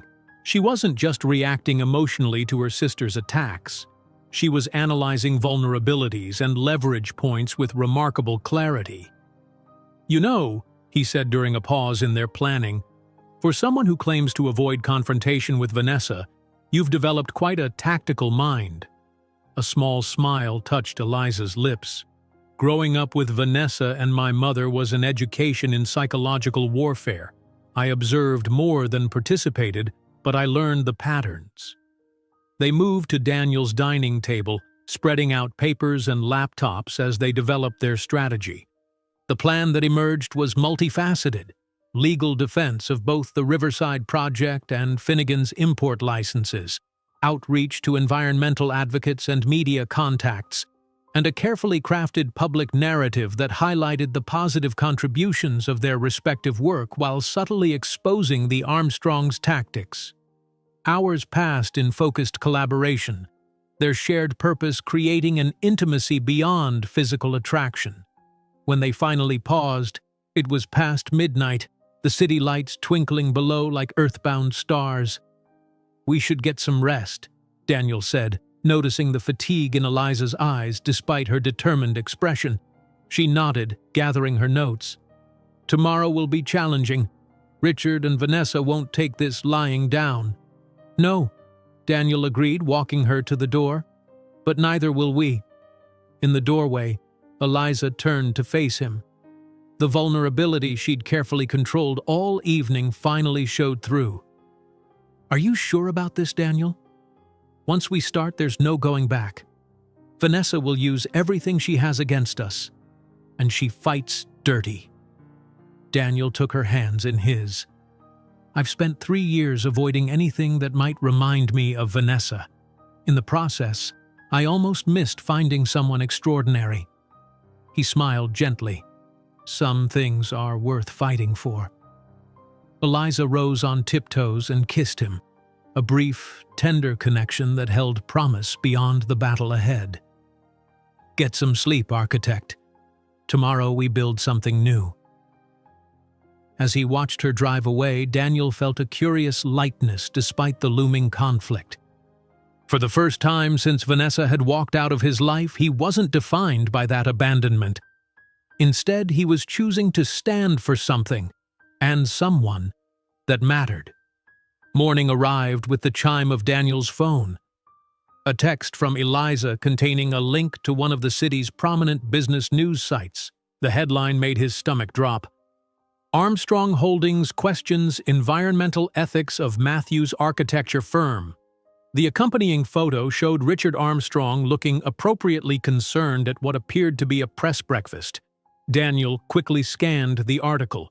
Richard had masterfully implied serious environmental violations without making specific accusations that could be refuted. The piece mentioned the injunction as if it were a routine regulatory matter rather than a targeted attack, positioning Armstrong Holdings as a champion of environmental responsibility. A second text from Eliza followed. "They've fired the first public shot. Time to execute our plan. Meeting still on for 9?" Daniel confirmed and showered quickly, mentally reviewing their strategy. By 8:30, he was at his office, preparing for the impromptu press conference they'd decided to hold regarding the Riverside project. His PR team had worked through the night, contacting environmental journalists and community advocates who could speak to the project's sustainability credentials. At 8:45, his assistant knocked on his door. "Mr. Matthews, there's an Eliza Kane here to see you." "Send her in," Daniel replied, standing to greet her. Eliza entered wearing a professional emerald blazer over a cream blouse, her hair pulled back in a sleek ponytail. The transformation from the casual woman he'd first met on the roadside to this polished professional was striking, yet the authenticity in her eyes remained unchanged. "Ready for this?" she asked, setting her portfolio on his desk. "As ready as possible." He gestured to the article on his computer screen. "Richard moves fast. Always has." Eliza opened her portfolio, revealing meticulous botanical illustrations of riverside plants native to the area. "I brought these for the press conference. Visual evidence of how your project is actually preserving native species rather than threatening them." Daniel examined the drawings. Exquisitely detailed renderings of plants that were incorporated into the Riverside project's landscaping plan. "These are incredible. But are you sure you want to be publicly associated with me? Vanessa will see it as a direct challenge." "That's precisely why I'm doing it." Determination flashed in Eliza's eyes. "I'm tired of arranging my life to avoid triggering Vanessa's insecurities. Besides," she added with a grim smile, "she's already targeting my work. There's nothing to lose by standing my ground." As they reviewed their presentation points, Daniel's legal counsel arrived with news. The Environmental Review Board has agreed to an expedited hearing regarding the injunction. They were impressed by the support letters from conservation groups. "Good," Daniel nodded. "When?" "Tomorrow morning." The lawyer glanced between Daniel and Eliza. "I should warn you both. Richard Armstrong is on the board of directors for several companies with considerable influence in this city. This won't be just a technical evaluation of environmental compliance." "We know," Eliza replied, "which is why we're changing the narrative today."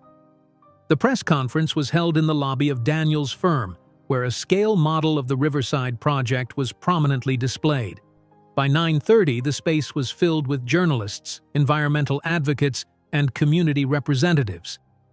Daniel recognized several reporters from publications that typically covered Richard Armstrong's business ventures. Standing before the assembled crowd, Daniel felt a momentary flutter of anxiety. Public speaking had never been his favorite aspect of professional life, but Eliza's presence beside him provided unexpected steadiness. "Thank you all for coming on such short notice," he began. "I'd like to address the environmental concerns recently raised about the Riverside project. Rather than speaking defensively, I want to use this opportunity to highlight what makes this development uniquely beneficial to both our community and our local ecosystem." For the next 15 minutes, Daniel outlined the project's sustainable features, from energy-efficient buildings and rainwater recycling systems to the preservation of natural watershed functions and native habitat areas. He emphasized how the development was reclaiming brownfield industrial land that was currently leaching pollutants into the river. "We're not just building structures," he explained, gesturing to the model. "We're restoring a damaged ecosystem while creating spaces for people to live and work in harmony with the natural environment." When he finished, Daniel introduced Eliza. "To speak about the botanical conservation aspects of the project, I've invited Eliza Kane, a scientific illustrator specializing in endangered plant species and conservation." Eliza stepped forward with quiet confidence, displaying her illustrations and explaining how the project incorporated restoration of native plant communities that had been destroyed by previous industrial use.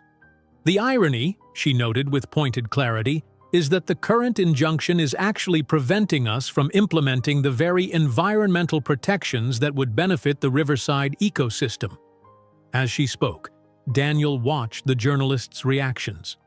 Several were taking detailed notes, clearly recognizing the substantive nature of her expertise. This wasn't just a PR exercise. Eliza brought legitimate scientific perspective to the conversation. When they opened the floor for questions, the first came from a reporter Daniel recognized from the business journal that had published Richard's accusations. "Ms. Kane, isn't it true that you're the sister of Vanessa Armstrong, whose husband filed the injunction against this project? How can the public trust your assessment isn't influenced by personal relationships?" Eliza didn't flinch. "I'm a professional botanical illustrator with degrees in both fine arts and biological sciences. My work has been published in peer-reviewed scientific journals and is displayed in natural history museums. My family connections are irrelevant to my expertise." She smiled pleasantly. Though if we're discussing potential conflicts of interest, perhaps the same question should be asked of Mr. Armstrong, whose holdings include several competing development companies. A murmur spread through the assembled journalists. This angle, the possibility that Richard's environmental concerns masked business competition, hadn't been publicly raised before. The questions continued, increasingly substantive. By the time the press conference concluded, Daniel felt confident they'd successfully redirected the conversation from vague accusations to concrete environmental benefits. Several prominent environmental bloggers had already tweeted support for the project, sharing Eliza's illustrations of the restoration plans. "That went better than I expected," Daniel told Eliza as they retreated to his office afterward. "The tide's turning," she agreed. "But this is just the beginning. Vanessa and Richard won't back down easily." As if summoned by her words, Daniel's phone rang, his assistant sounding uncharacteristically flustered. "Mr. Matthews, Mrs. Armstrong is here. She's quite insistent on seeing you immediately." Daniel exchanged a glance with Eliza. "Send her in." Moments later, Vanessa burst through the door, impeccably dressed in a designer suit that probably cost more than most people's monthly salary. She stopped abruptly upon seeing Eliza, her perfectly composed facade cracking slightly. "Elizabeth, what a surprise to find you here." Her tone dripped with false sweetness. "Expanding into architecture now? How versatile of you." "Hello, Vanessa," Eliza replied calmly. "I was just consulting on the native plant restoration for the Riverside project." Vanessa's gaze shifted to Daniel, hardening significantly. "I saw your little performance downstairs. Quite the show of unity, though I'm not sure dragging my unstable sister into your business disputes reflects well on your judgment, Danny." "I didn't drag Eliza anywhere," Daniel responded evenly. "She's a respected scientific illustrator whose expertise is directly relevant to the project." "Of course she is." Vanessa's laugh held no humor. "And I'm sure her involvement has nothing to do with your apparent infatuation with her. Richard warned me you might be this reckless." "Why are you here, Vanessa?" Daniel asked, refusing to be baited. She settled uninvited into a chair, crossing her legs elegantly. "To offer you one last chance to be reasonable. Drop this public relations campaign against the injunction, distance yourself from my sister, and Richard will consider withdrawing his environmental concerns." "So it is a shakedown," Daniel noted. "Not actual environmental advocacy. Call it whatever you like." Vanessa examined her manicured nails. "The outcome remains the same. Your project stays stalled until you comply with our reasonable requests." Eliza, who had remained silent, finally spoke. "Why are you doing this, Vanessa? Daniel has moved on with his life. Why can't you just let him be?" "Let him be?" Vanessa's perfectly sculpted eyebrows arched. "Like you let Max be after your divorce? We both know how that ended, with restraining orders and psychiatric holds." "That's enough," Daniel interjected sharply. "We know the truth about Eliza's marriage and divorce. Your version of events doesn't hold water anymore." Something dangerous flashed in Vanessa's eyes. "You always were too trusting, Danny. Elizabeth has always been pathologically envious of me, my relationships, my success, my stability. First, she tried to undermine my engagement to you with her unsolicited advice, and now she's manipulated her way into your life when she saw an opportunity." "That's not what happened," Eliza said, her voice steady despite the obvious tension. "I never tried to undermine your engagement. I told you to be honest with Daniel instead of disappearing on him." "Semantics," Vanessa waved dismissively. "The point is, she's using you, Daniel, to get back at me, to prove she can take something I once valued." She leaned forward, her voice softening. "We had something special once. Don't let Elizabeth's manipulation ruin your career and reputation." Daniel studied his ex-fiancée, seeing with clarity the manipulation techniques that had once seemed like passionate conviction. "Vanessa, I think you should leave." "Excuse me?" Genuine surprise crossed her perfect features. "You heard me." Daniel stood, indicating the conversation was over. "Your attempts to control my personal and professional life are unwelcome. If Richard has legitimate environmental concerns, we'll address them through proper regulatory channels. Otherwise, I have work to do." Vanessa rose slowly, gathering her composure. "You'll regret this, Daniel. Both of you will." Her gaze shifted between them, calculating. "Family loyalty used to mean something, Elizabeth. Mother will be devastated to learn how you've betrayed that trust." "Mother will believe whatever narrative you feed her," Eliza replied calmly. "She always has, but that doesn't make it true." With a final glacial stare, Vanessa strode out of the office, the scent of her expensive perfume lingering after her departure. Eliza released a breath she'd been holding. "Well, that went about as expected." "You were amazing," Daniel said sincerely. "I've never seen anyone stand up to her so calmly." "Years of practice," Eliza replied with a small smile that didn't quite reach her eyes. "Though I meant what I said about our mother, Vanessa will certainly convince her that I'm the villain in this story." Daniel moved closer, taking her hand. "Does that bother you?" Eliza considered the question. "Less than it once would have. I've spent too many years seeking approval from people incapable of giving it genuinely." She squeezed his hand. But Vanessa's parting shot wasn't just emotional manipulation. She and Richard will escalate now. "Let them," Daniel said with more confidence than he truly felt. "We've started shifting the narrative. The Environmental Review Board will have a harder time ruling against us with public support growing." His phone buzzed with a news alert. The Business Journal had already published an update on the Riverside Project controversy, including quotes from the press conference and mentioning the potential competitive interests behind Armstrong Holdings' injunction request. "See?" Daniel showed her the article. "The truth is already working." Eliza nodded, though concern still shadowed her expression. "It's a good start, but Vanessa doesn't give up easily when her image is at stake. And now it's not just your project she's attacking, it's her narrative about me, about you, about her own actions 3 years ago." "Then we keep telling the truth," Daniel said simply. "Not as weapons, but as facts, just like you suggested." Looking at their joined hands, Eliza's expression softened. "Thank you for standing up for me with Vanessa. Not many people have done that." "You stood up for yourself beautifully," Daniel corrected. "I just backed you up." Their eyes met, an understanding passing between them that transcended the immediate crisis.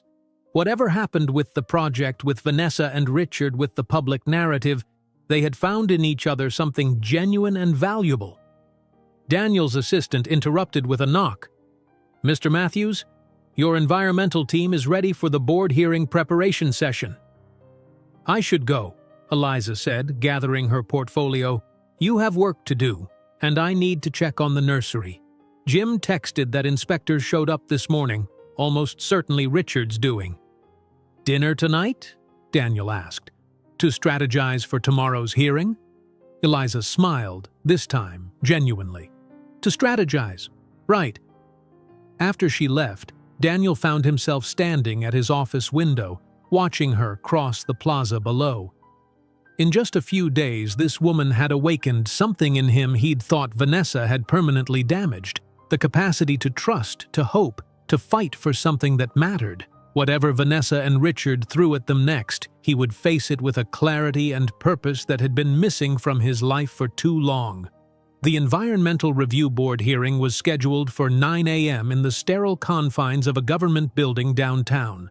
Daniel arrived early with his legal team, reviewing their presentation one final time. The hallway outside the hearing room buzzed with conversations. Environmental activists, developers, journalists, and curious citizens all gathered for what had become the most talked-about development controversy in recent memory. Daniel spotted Richard Armstrong across the lobby, surrounded by attorneys in expensive suits. Their eyes met briefly, Richard's lips curving into a smug smile that suggested confidence in the outcome. Standing slightly apart from Richard's entourage was Vanessa, elegant in a conservative navy dress that projected respectability and concern. She was speaking earnestly to a woman Daniel recognized as the board chairperson, gesturing with perfectly manicured hands. "She's working the room," noted Marcus, who had joined Daniel for moral support. "Vanessa always excelled at that." "It won't matter," Daniel replied, trying to project more confidence than he felt. "The science and compliance documentation are on our side." His phone vibrated with a text from Eliza. "Inspector's still at the nursery. Can't leave. Tell the truth, architect. I'm with you in spirit." A flicker of disappointment crossed Daniel's face. He'd hoped Eliza would be present, both for emotional support and to counter any botanical claims Richard's team might make. "Everything okay?" Marcus asked. "Fine," Daniel replied, pocketing his phone. "Let's focus on the facts." The hearing room was arranged like a small courtroom, with the 7-member review board seated at an elevated table. The audience section had filled quickly, with Richard's team occupying the front row on one side and Daniel's on the other. Vanessa slipped in just before proceedings began, taking a seat directly behind her husband. "This hearing is to review the environmental compliance of the Riverside project," announced the chairperson, a stern-looking woman in her 60s. "Armstrong Holdings has filed concerns regarding potential watershed impact and endangered species protection. Matthews Architecture will have the opportunity to address these concerns before the board renders a decision." Richard's legal team presented first, outlining what they characterized as significant oversights in the project's environmental impact studies. Their environmental consultant, a man with impressive credentials but little actual experience in urban watershed management, presented theoretical models suggesting potential runoff issues. "The Riverside area contains several plant species of concern," the consultant continued, displaying slides of native vegetation. "The current development plan fails to adequately protect these vulnerable populations." Daniel recognized the plants from Eliza's illustrations, the same species they had specifically designed the project to preserve and enhance. The misrepresentation was so blatant, he had to resist the urge to interrupt. When Daniel's team finally had their turn, they methodically dismantled each accusation with documented evidence. Their lead attorney presented the comprehensive environmental studies, certified by multiple independent experts. Daniel himself walked the board through the project's design elements that specifically addressed watershed protection and habitat preservation. "Furthermore," Daniel concluded, "we've partnered with conservation experts to not only preserve existing plant communities but to restore areas damaged by previous industrial use." He displayed Eliza's detailed illustrations, explaining how each species would be protected during construction and enhanced afterward. The board members appeared engaged, asking substantive questions that suggested they were taking the matter seriously, despite whatever influence Richard might have. As the technical portion of the hearing concluded, the chairperson opened the floor for public comments. "Before we hear from the public, Richard interjected smoothly, rising from his seat. "I'd like to address a matter of professional concern." The chairperson frowned slightly. "Mr. Armstrong, this isn't the standard procedure. I understand, Madam Chairperson, but this relates directly to the credibility of the evidence presented." Richard's tone conveyed respectful insistence. "It has come to my attention that Mr. Matthews has a personal relationship with one of his supposed independent experts, the botanical illustrator whose work he's presenting as scientific evidence." Murmurs rippled through the audience as Richard continued. "While Ms. Kane's artistic skills are not in question, her objectivity certainly is. Not only is she romantically involved with Mr. Matthews, creating an obvious conflict of interest, but she has a documented history of emotional instability that calls her professional judgment into question." Daniel's attorney stood immediately. "Objection! This is completely inappropriate and irrelevant to the environmental review." "I have to agree," the chairperson stated firmly. "Mr. Armstrong, please limit your comments to the environmental concerns at hand." "With all due respect," Richard persisted, "if the board is basing decisions on potentially compromised evidence, that is very much relevant. The public deserves transparency about who is providing expert testimony and what factors might influence their assessments." Before the chairperson could respond, the hearing room door opened. Eliza walked in, calm determination in every step. She wore the same professional attire from yesterday's press conference, her portfolio tucked under her arm.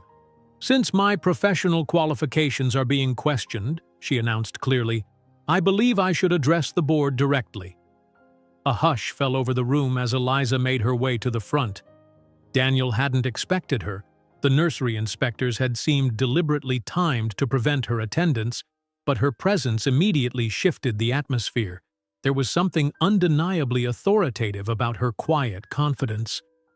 "My name is Eliza Kane," she began, facing the board.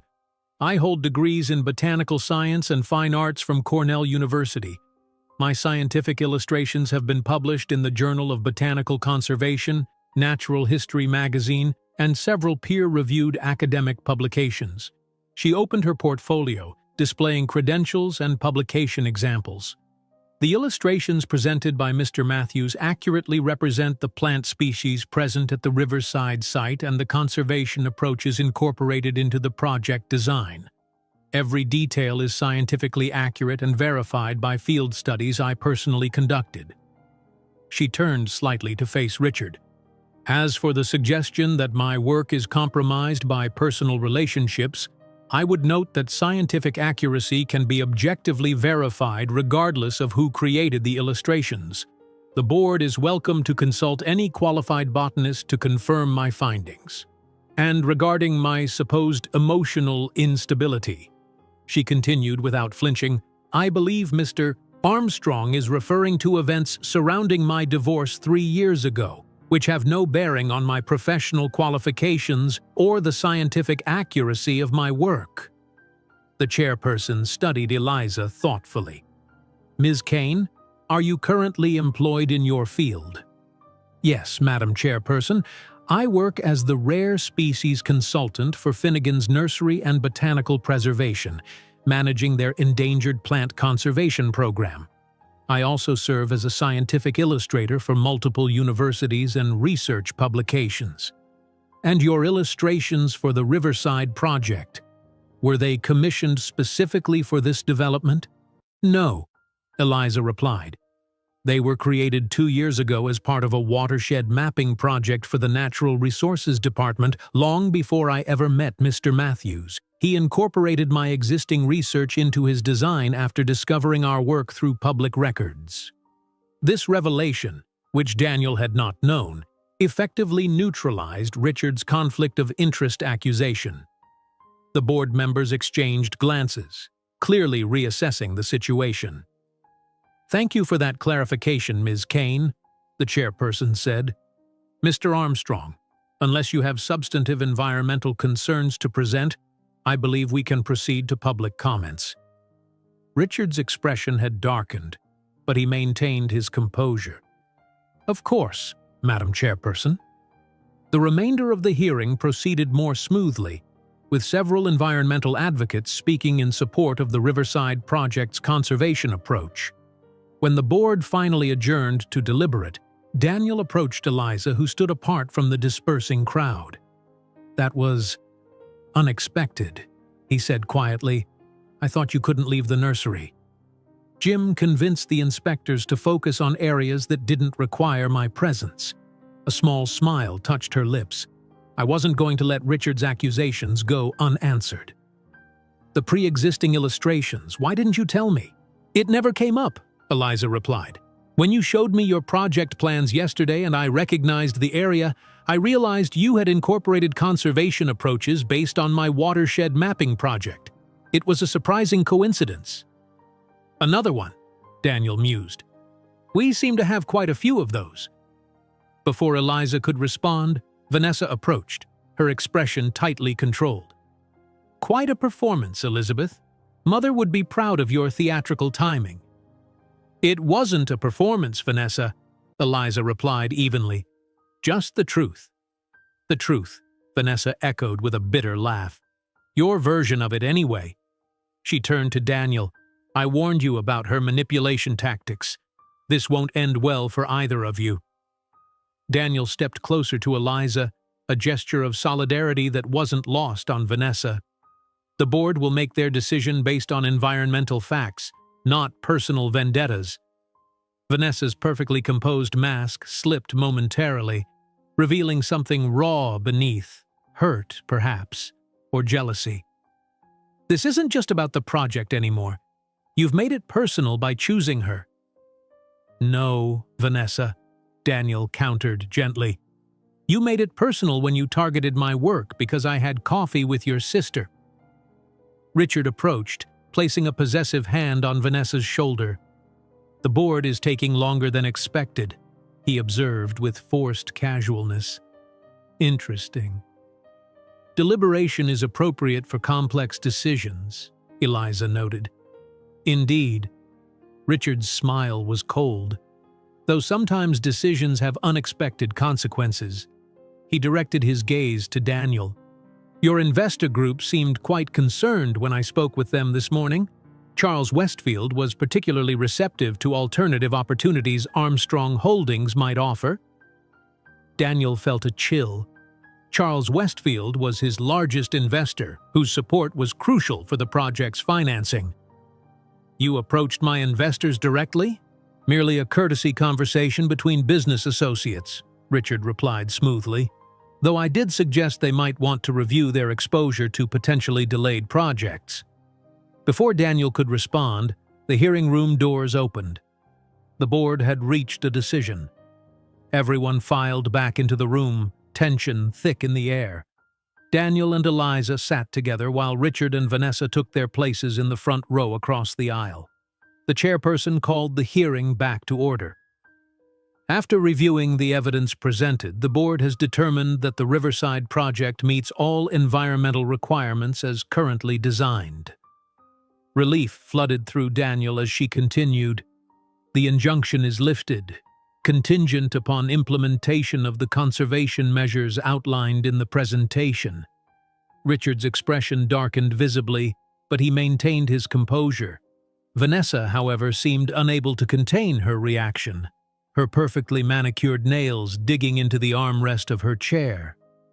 "Additionally," the chairperson added, "the board commends Matthews Architecture for their innovative approach to urban watershed management and native species preservation. This project sets a positive precedent for sustainable development in our city." Outside the hearing room, reporters gathered around Daniel for statements. As he fielded questions about the project's timeline and conservation features, he caught sight of Richard and Vanessa in intense conversation with a man he recognized as Charles Westfield, his key investor. "Excuse me," he said to the journalists. "I need to address something important." He approached the trio, Eliza following discreetly behind. Charles Westfield, a distinguished man in his 60s with a reputation for shrewd business decisions, looked distinctly uncomfortable. "Charles," Daniel greeted him, "I see you've met the Armstrongs." "Daniel," Westfield replied stiffly. "Yes, Richard was just explaining some concerns about project financing moving forward." Despite the board's decision, Richard interjected smoothly, "certain investment risks remain. I was simply offering Mr. Westfield some alternative opportunities with more predictable returns." The implication was clear. Richard was attempting to sabotage the project's funding, even after losing the regulatory battle. Before Daniel could respond, Eliza stepped forward. "Mr. Westfield," she said, extending her hand. "Eliza Kane. My conservation team has worked extensively on the Riverside Habitat Assessment. The project's environmental innovations have already attracted significant interest from sustainable development funds." Westfield shook her hand, appearing intrigued. "Is that so?" "In fact," Eliza continued confidently, "the Natural Heritage Foundation has expressed interest in featuring the project in their upcoming international conference on urban conservation. The publicity alone would be quite valuable." Daniel controlled his surprise. This was news to him, but Eliza spoke with such authority that even he nearly believed it was already arranged. Vanessa's eyes narrowed suspiciously. "The Natural Heritage Foundation? Mother sits on their board of directors. She hasn't mentioned any such interest." "The foundation contacted me directly," Eliza replied without missing a beat. "Given my prior work with them on the watershed mapping project, I was planning to discuss it with Daniel once the hearing concluded." Charles Westfield looked between the four of them, clearly sensing the undercurrents. "Well, this is certainly an interesting development. Daniel, perhaps we should discuss these new opportunities in detail tomorrow." "I'd be happy to," Daniel agreed, recognizing the critical moment for what it was, a temporary reprieve rather than a definitive victory. As Westfield excused himself, Richard's composed facade slipped momentarily. "This isn't over," he said quietly, "not by a long shot." "Actually, Richard," Daniel replied, "I think it is. Whatever personal vendetta you and Vanessa are pursuing stops now, or the next conversation I have will be with investigative journalists about how Armstrong Holdings attempts to manipulate environmental regulations for competitive advantage." Vanessa stepped closer, her voice low and dangerous. "You have no idea what you're dealing with, Daniel, or what my sister is truly capable of." "I'm beginning to understand exactly what I'm dealing with," Daniel countered, "and who I can trust." He placed his hand gently at the small of Eliza's back. "Let's go. We have a project to build." As they walked away, leaving Richard and Vanessa seething in their wake, Eliza leaned close. "The Natural Heritage Foundation? That was a gamble."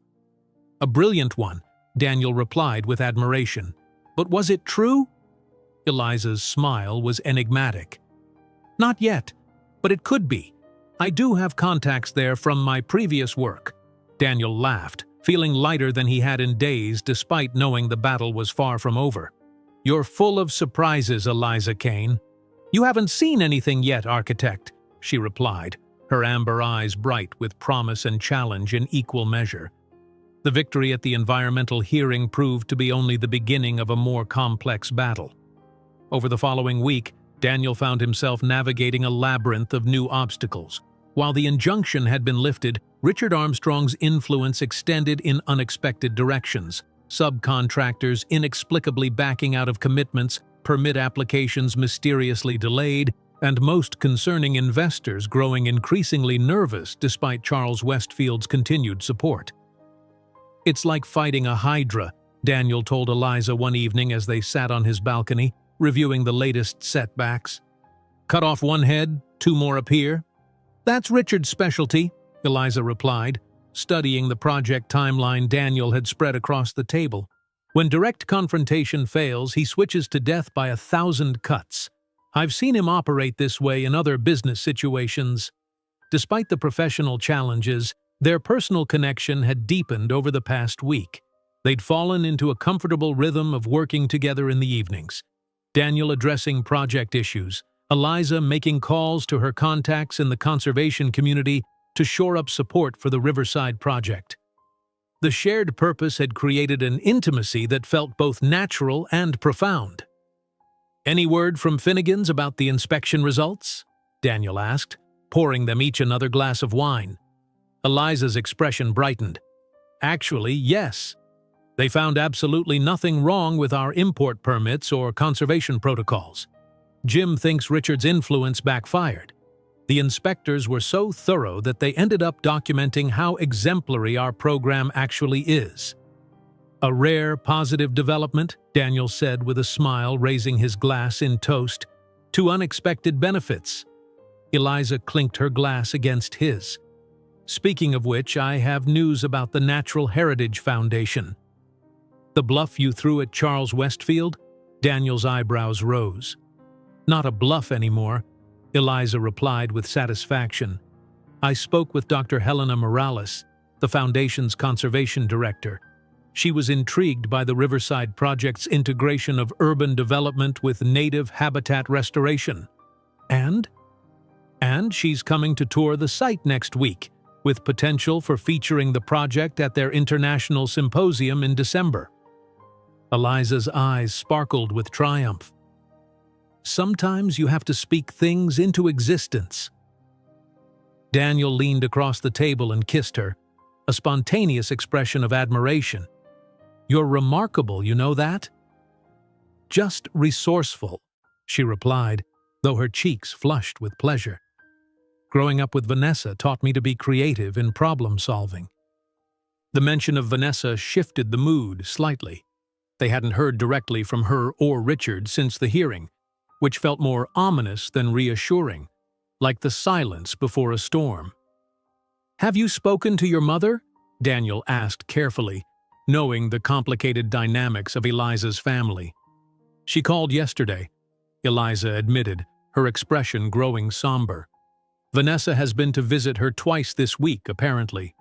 Let me guess, painting you as the unstable sister obsessed with revenge?" "Something like that." Eliza stared out at the city lights. "According to my mother, I'm acting out by pursuing my sister's former fiancé as some sort of psychological compensation for my failed marriage." She spoke the words with clinical detachment, though Daniel could sense the hurt beneath. "And what did you tell her?" "The truth." Eliza turned back to him, her amber eyes steady. "That I met you by coincidence, that we connected over shared values and interests, and that Vanessa is the one who chose to make it a battleground." "Did she believe you?" A sad smile crossed Eliza's face. "My mother believes whoever spoke to her last, and Vanessa always ensures she gets the final word. But I've stopped measuring my worth by my mother's validation." Daniel took her hand across the table, struck once again by her resilience. "Their approval isn't worth pursuing when it's conditional on denying your own truth." "Exactly." Eliza squeezed his hand. "Though speaking of approval, your project manager called while you were in the shower. Something about the Planning Commission needing additional documentation for tomorrow's meeting?" Daniel groaned. "Another delay tactic, no doubt. I'll need to prepare those materials tonight." "I should head home anyway," Eliza said, beginning to gather her things. "I have early fieldwork at the river tomorrow, documenting the pre-construction plant communities." As she stood to leave, Daniel's phone rang, Marcus calling at nearly 10 p.m., which was unusual. "Everything okay?" Daniel answered. "Not exactly," Marcus replied, his voice tense. "Someone broke into the office, specifically targeted the Riverside Project files." Daniel straightened, instantly alert. "How bad?" "Physical files disturbed, but nothing missing that we can tell. Security system alerted the police before they could do much damage, but they did access your computer." Marcus paused. "It is checking now to see if anything was compromised." "I'm coming in," Daniel said immediately. "No need tonight. Police are finishing up and we've got security on site. But you should know, one of the officers mentioned this is the third architectural firm break-in this month, all targeting specific project files." After hanging up, Daniel relayed the information to Eliza, whose expression grew troubled. "This is escalating beyond business tactics," she said quietly. "Breaking into your office. That's crossing a significant line. You don't think Richard would go that far, do you?" Eliza considered the question carefully. Richard operates in gray areas. He typically ensures several layers of deniability between himself and anything legally questionable. But this feels different.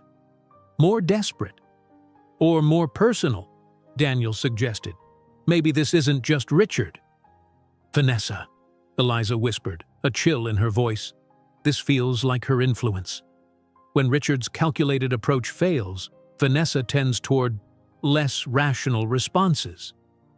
Daniel ran a hand through his hair, processing this disturbing development. "I should walk you to your car. If they're targeting the project, they might target people associated with it as well." "I've been thinking the same thing," Eliza admitted, pulling out her phone to show him a series of missed calls from blocked numbers. "Started yesterday. No messages, just calls every few hours." "Why didn't you tell me?" Daniel asked, concern deepening. "Because there's nothing concrete to tell. It could be spam calls."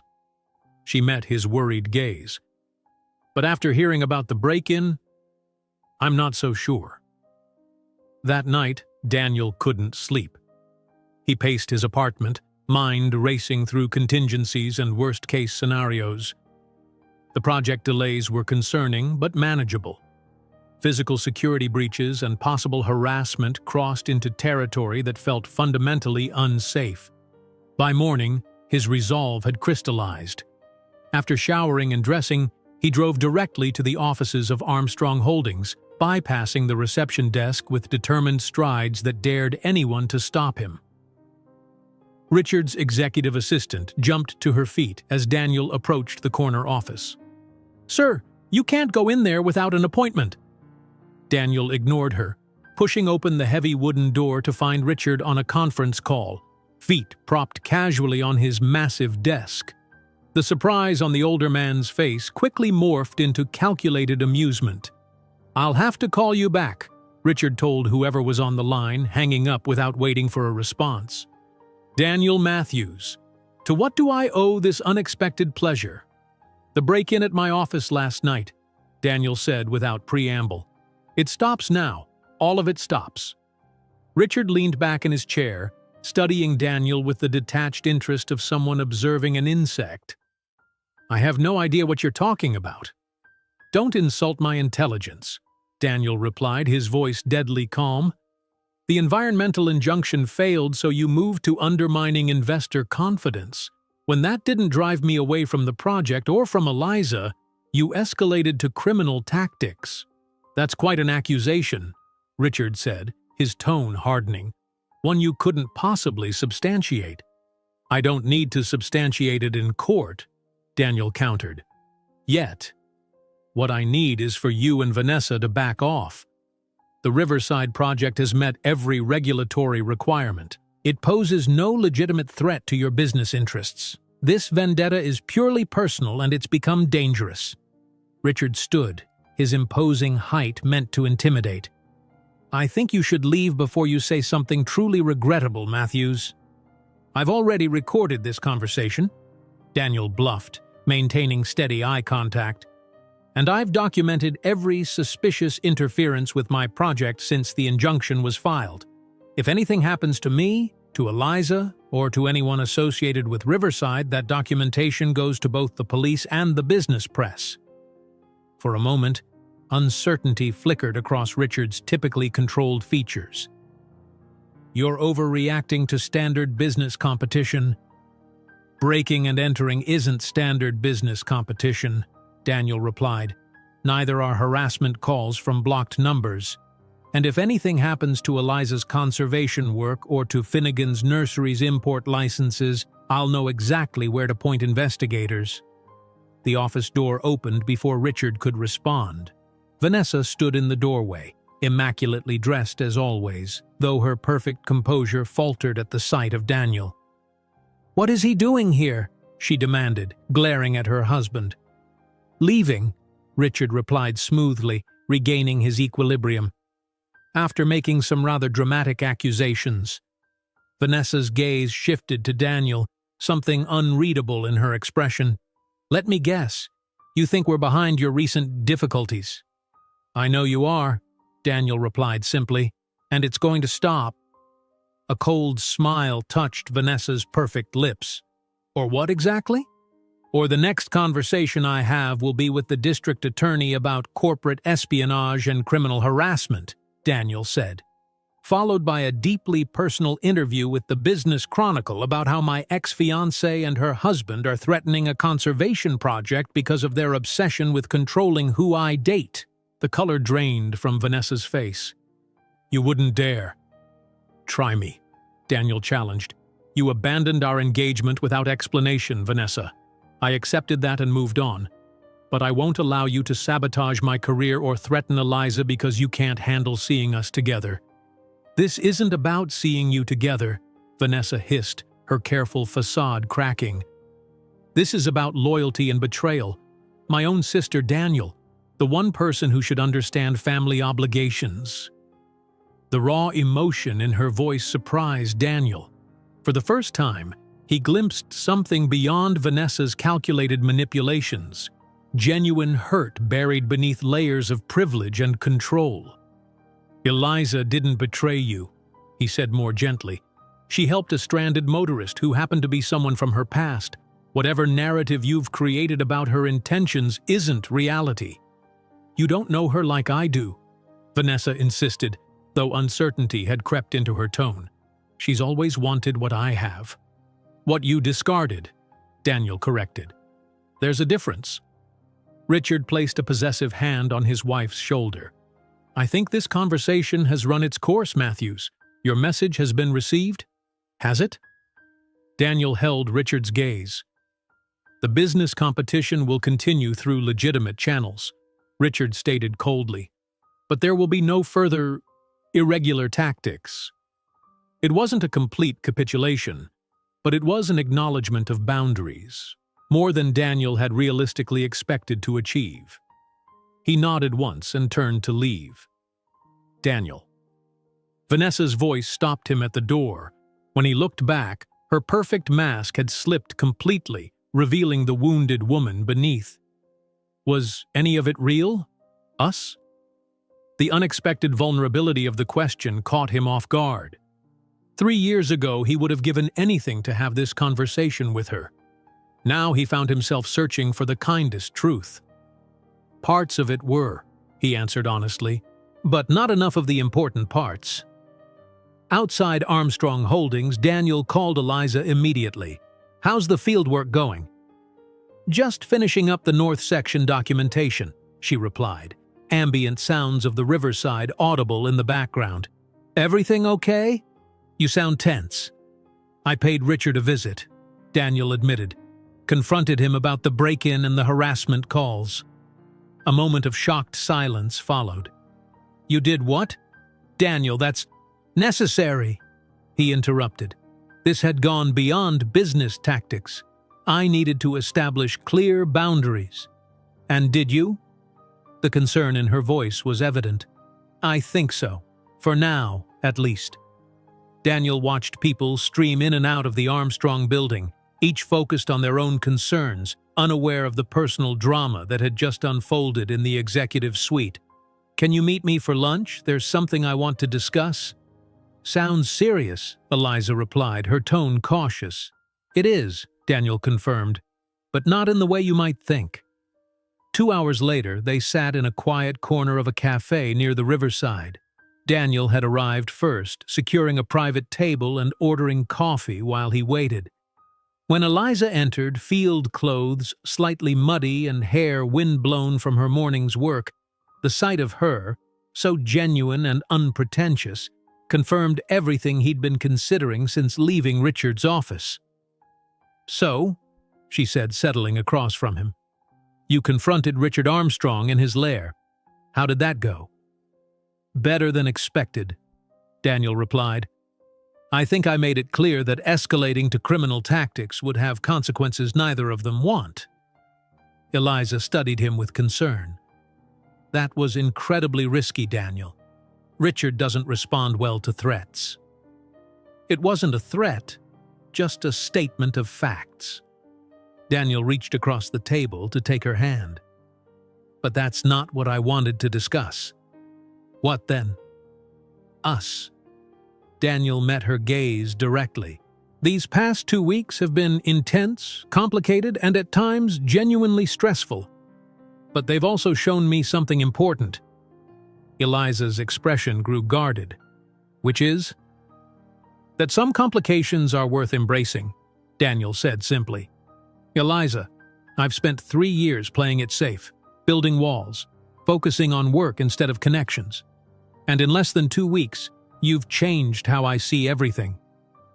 A mix of emotions played across her expressive face. Hope, caution, vulnerability.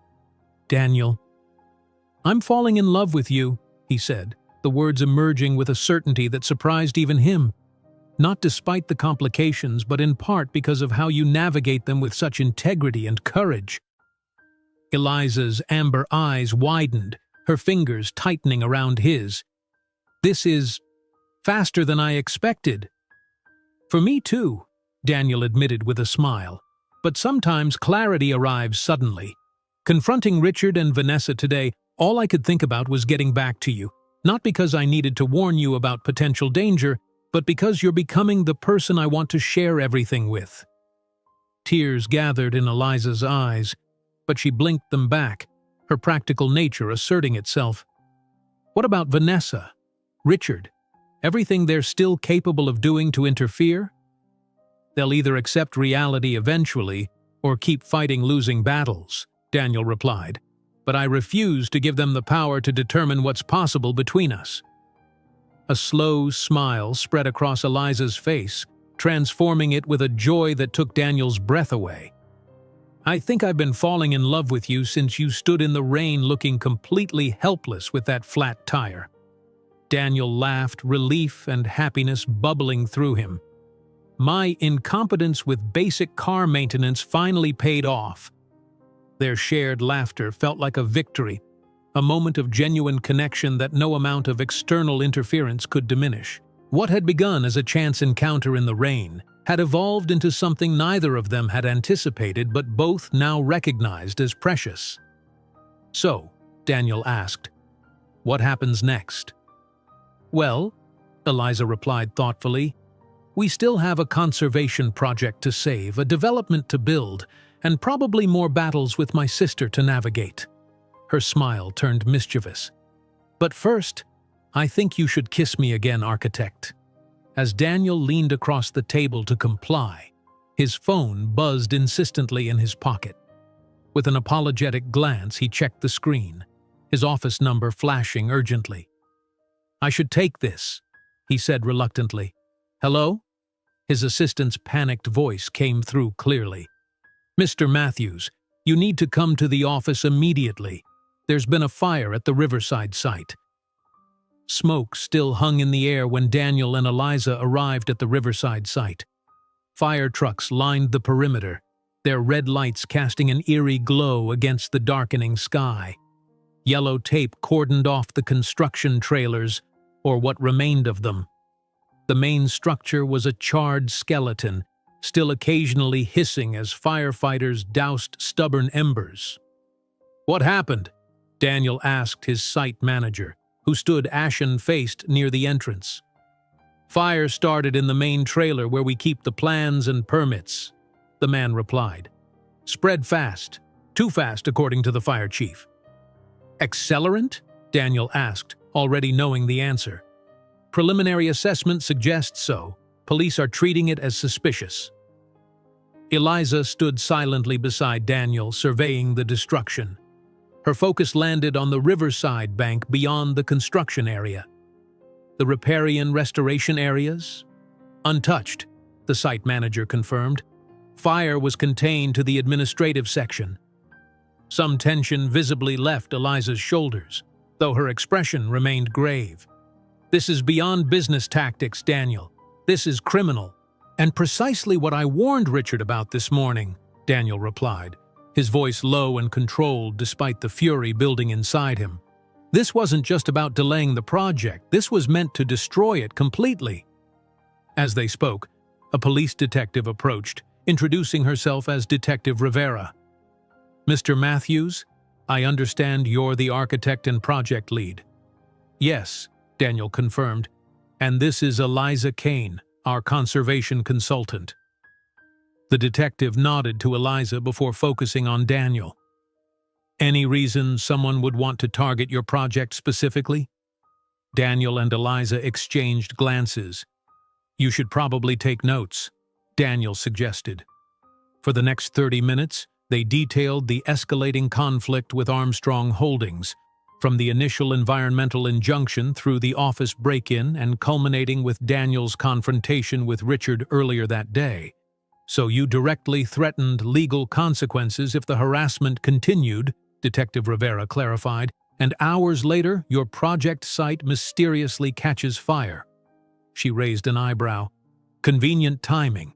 "Too convenient," Daniel agreed, "though I doubt you'll find direct evidence linking Richard Armstrong to the arson. He's too careful for that." "Rich men usually are," the detective remarked dryly, "but hired help makes mistakes." She gestured toward the burned trailers. "We've got investigators working the scene now. If there's evidence to find, we'll find it." As she walked away, Eliza turned to Daniel. "What now?" Daniel surveyed the destruction, calculation replacing shock in his expression. "Now we rebuild, and we use this." "Use it how?" "The way we've approached everything else, with transparency and truth." He pulled out his phone. "I'm calling every reporter who covered the environmental hearing. This isn't just about our project anymore. It's about criminal intimidation tactics used to subvert legitimate development." While Daniel made calls, Eliza walked to the riverside where her carefully marked conservation zones remained untouched by the fire. The juxtaposition was stark. Destruction on one side, preserved natural beauty on the other. A metaphor, perhaps, for the conflict they'd been navigating. By morning, the fire had made headlines in every local publication. Daniel's forthright interviews framed the incident as potential retaliation for the Environmental Board's decision, raising uncomfortable questions about business ethics and abuse of power. While he never directly accused the Armstrongs, the implication was clear to anyone following the controversy. Daniel and Eliza spent the day meeting with investigators, insurance adjusters, and the project team, assessing damage and developing recovery plans. The physical plans had been backed up digitally, and the permits could be reissued.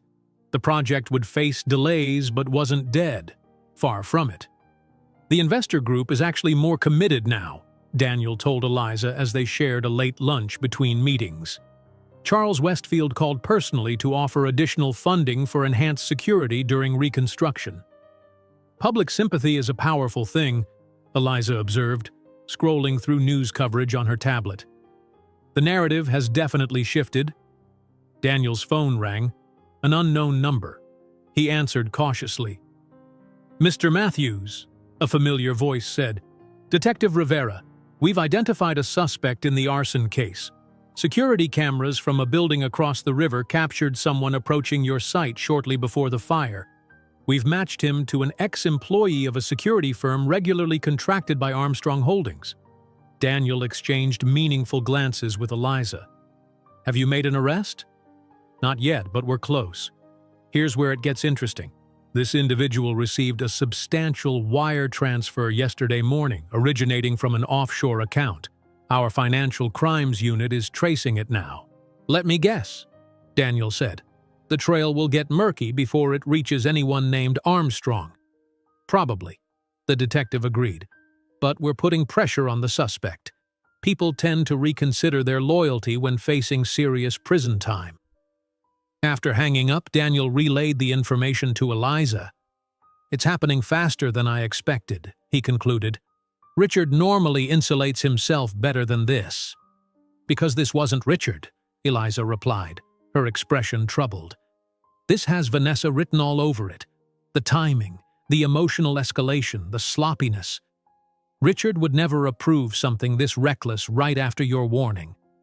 Daniel considered this. "You think Vanessa acted independently?" "I'm almost certain of it." Eliza's phone chimed with a text notification. She glanced at it, her face paling slightly. "And I think I just got confirmation." She showed Daniel the message. "We need to talk, alone, about what Vanessa's done. Richard." "It could be a trap," Daniel warned. "Or it could be damage control," Eliza countered. "Either way, we need to know."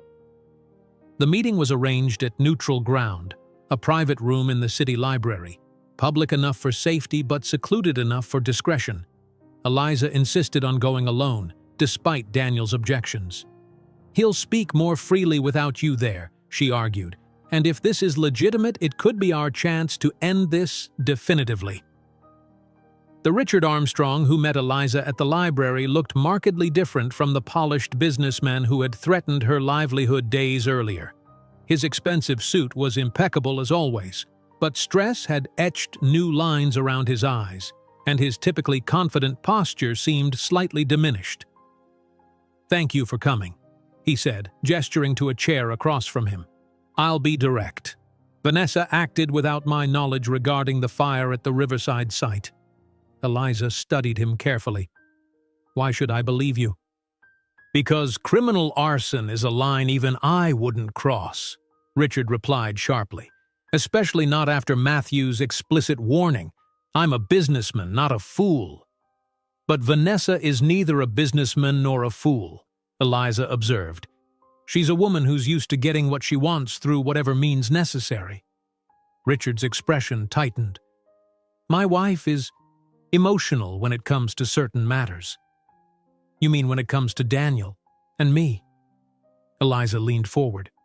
"Why are you here, Richard? What do you want?" "Containment," he answered frankly. "The police have identified the arsonist, a former employee of a security company we occasionally contract. When they arrest him, it won't take long for the connection to surface." "And that concerns you because?" "Because while I had nothing to do with the fire, the appearance of impropriety could be damaging to Armstrong Holdings, to our reputation, to our business interests." Understanding dawned. "You're here to offer a deal." Richard nodded. "Vanessa made a terrible mistake, one I didn't authorize and wouldn't have permitted.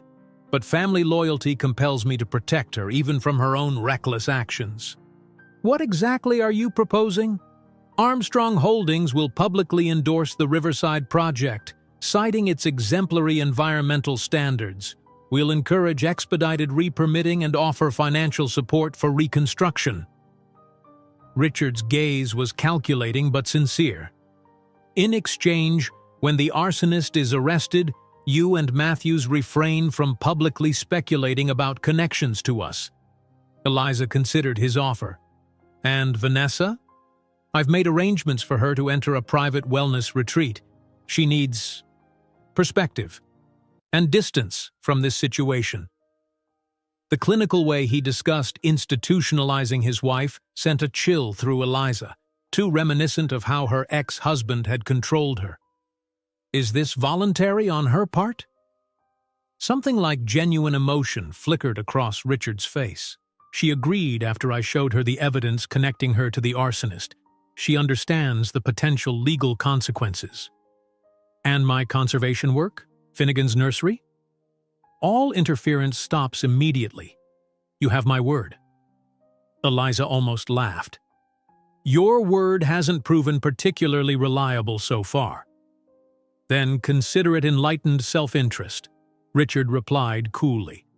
"This vendetta has already cost Armstrong Holdings significantly, both financially and in public goodwill.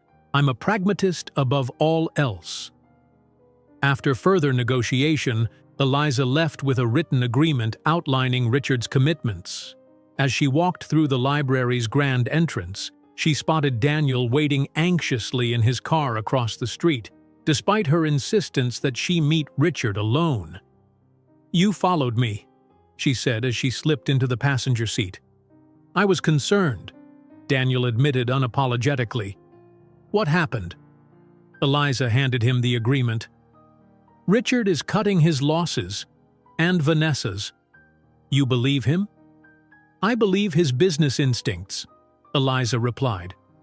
which is why I had him put everything in writing, including his commitment to provide information to the police about how the arsonist was hired, without implicating Vanessa directly. Daniel reviewed the document, impressed by the concessions Eliza had secured. This is more than I expected. Richard is nothing if not practical. The fire crossed a line he wasn't willing to defend. Eliza leaned back in her seat, suddenly exhausted. Vanessa is being sent to a wellness retreat, Richard's euphemism for getting her out of the way while he cleans up her mess. Is she going willingly? Apparently. Eliza's expression softened slightly. I know she's done terrible things, but I can't help feeling a little sorry for her. Living entirely for appearances and control seems so empty. Daniel reached for her hand. You're remarkably compassionate, considering everything she's put us through. She's still my sister, Eliza said simply. Half-sister, she corrected with a small smile, echoing her earlier insistence on the distinction. The weeks that followed brought swift changes. True to Richard's word, Armstrong Holdings publicly endorsed the Riverside Project's environmental innovations. The arsonist was arrested and confessed to being hired through an intermediary, though Vanessa's name remained absent from official reports. Construction resumed with enhanced security and renewed community support. 3 months later, Daniel and Eliza stood at the riverside watching as the first structural beams of the development rose against the autumn sky. Nearby, Eliza's conservation team was planting native species along the water's edge, the practical implementation of the illustrations that had brought them together. It's really happening, Eliza mused, her hand comfortably entwined with Daniel's. Despite everything they tried? Because of everything they tried, Daniel corrected. Without Vanessa's interference, we might never have found each other. Without Richard's injunction, the environmental benefits of this project wouldn't have received such public attention. Silver linings from storm clouds, Eliza agreed. She hesitated before adding, I heard from my mother yesterday. Vanessa's returning next week. Daniel squeezed her hand. Are you worried? Not like before, Eliza replied thoughtfully. The experience seems to have genuinely affected her. My mother says she's different, quieter, less concerned with appearances. People can change, Daniel observed, when forced to confront the consequences of their actions. Some people, Eliza amended, those willing to see the truth about themselves. They walked along the riverside path, stopping at a bench overlooking the water. The late afternoon sun cast golden light across the landscape, transforming the construction site into something almost beautiful, potential taking physical form. I've been thinking, Daniel said, turning to face her. This project will take another year to complete. The conservation work even longer. Ecological restoration is a long-term commitment, Eliza agreed. Exactly, which is why I've been considering other long-term commitments. Daniel reached into his pocket, withdrawing a small box, the kind that last well beyond construction timelines. Eliza's amber eyes widened as she realized what was happening. Daniel?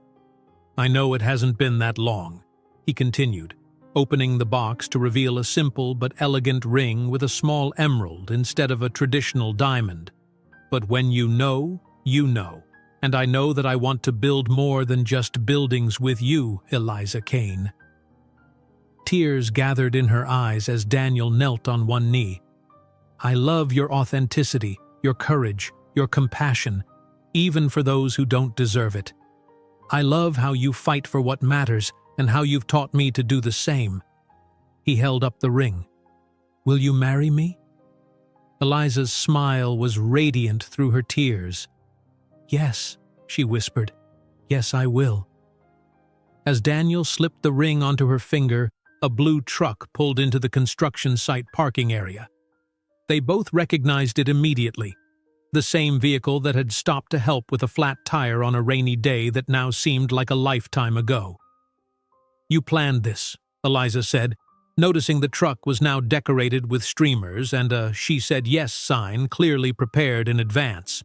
I had faith, Daniel replied with a grin. Also, Jim from the nursery might have helped with the preparations. As friends emerged from the truck with champagne and congratulations, Eliza pulled Daniel close for a kiss that held both promise and gratitude. What had begun with a simple act of kindness, a woman helping a stranded motorist, had transformed into something neither could have anticipated, but both now recognized as the foundation for a future built on truth, respect, and genuine love. "From flat tires to forever," Daniel murmured against her lips. "Who would have thought?" "I would," Eliza replied with certainty. "The moment I saw you standing in the rain, completely hopeless with that jack in the wrong place." "My finest moment," Daniel laughed. As they joined their friends in celebration, the Riverside Project continued taking shape around them, a tangible reminder that sometimes the most beautiful creations emerge from the most unexpected challenges. If you enjoyed today's video, I'm sure you'll love the next one. Don't waste time. Just click on the screen.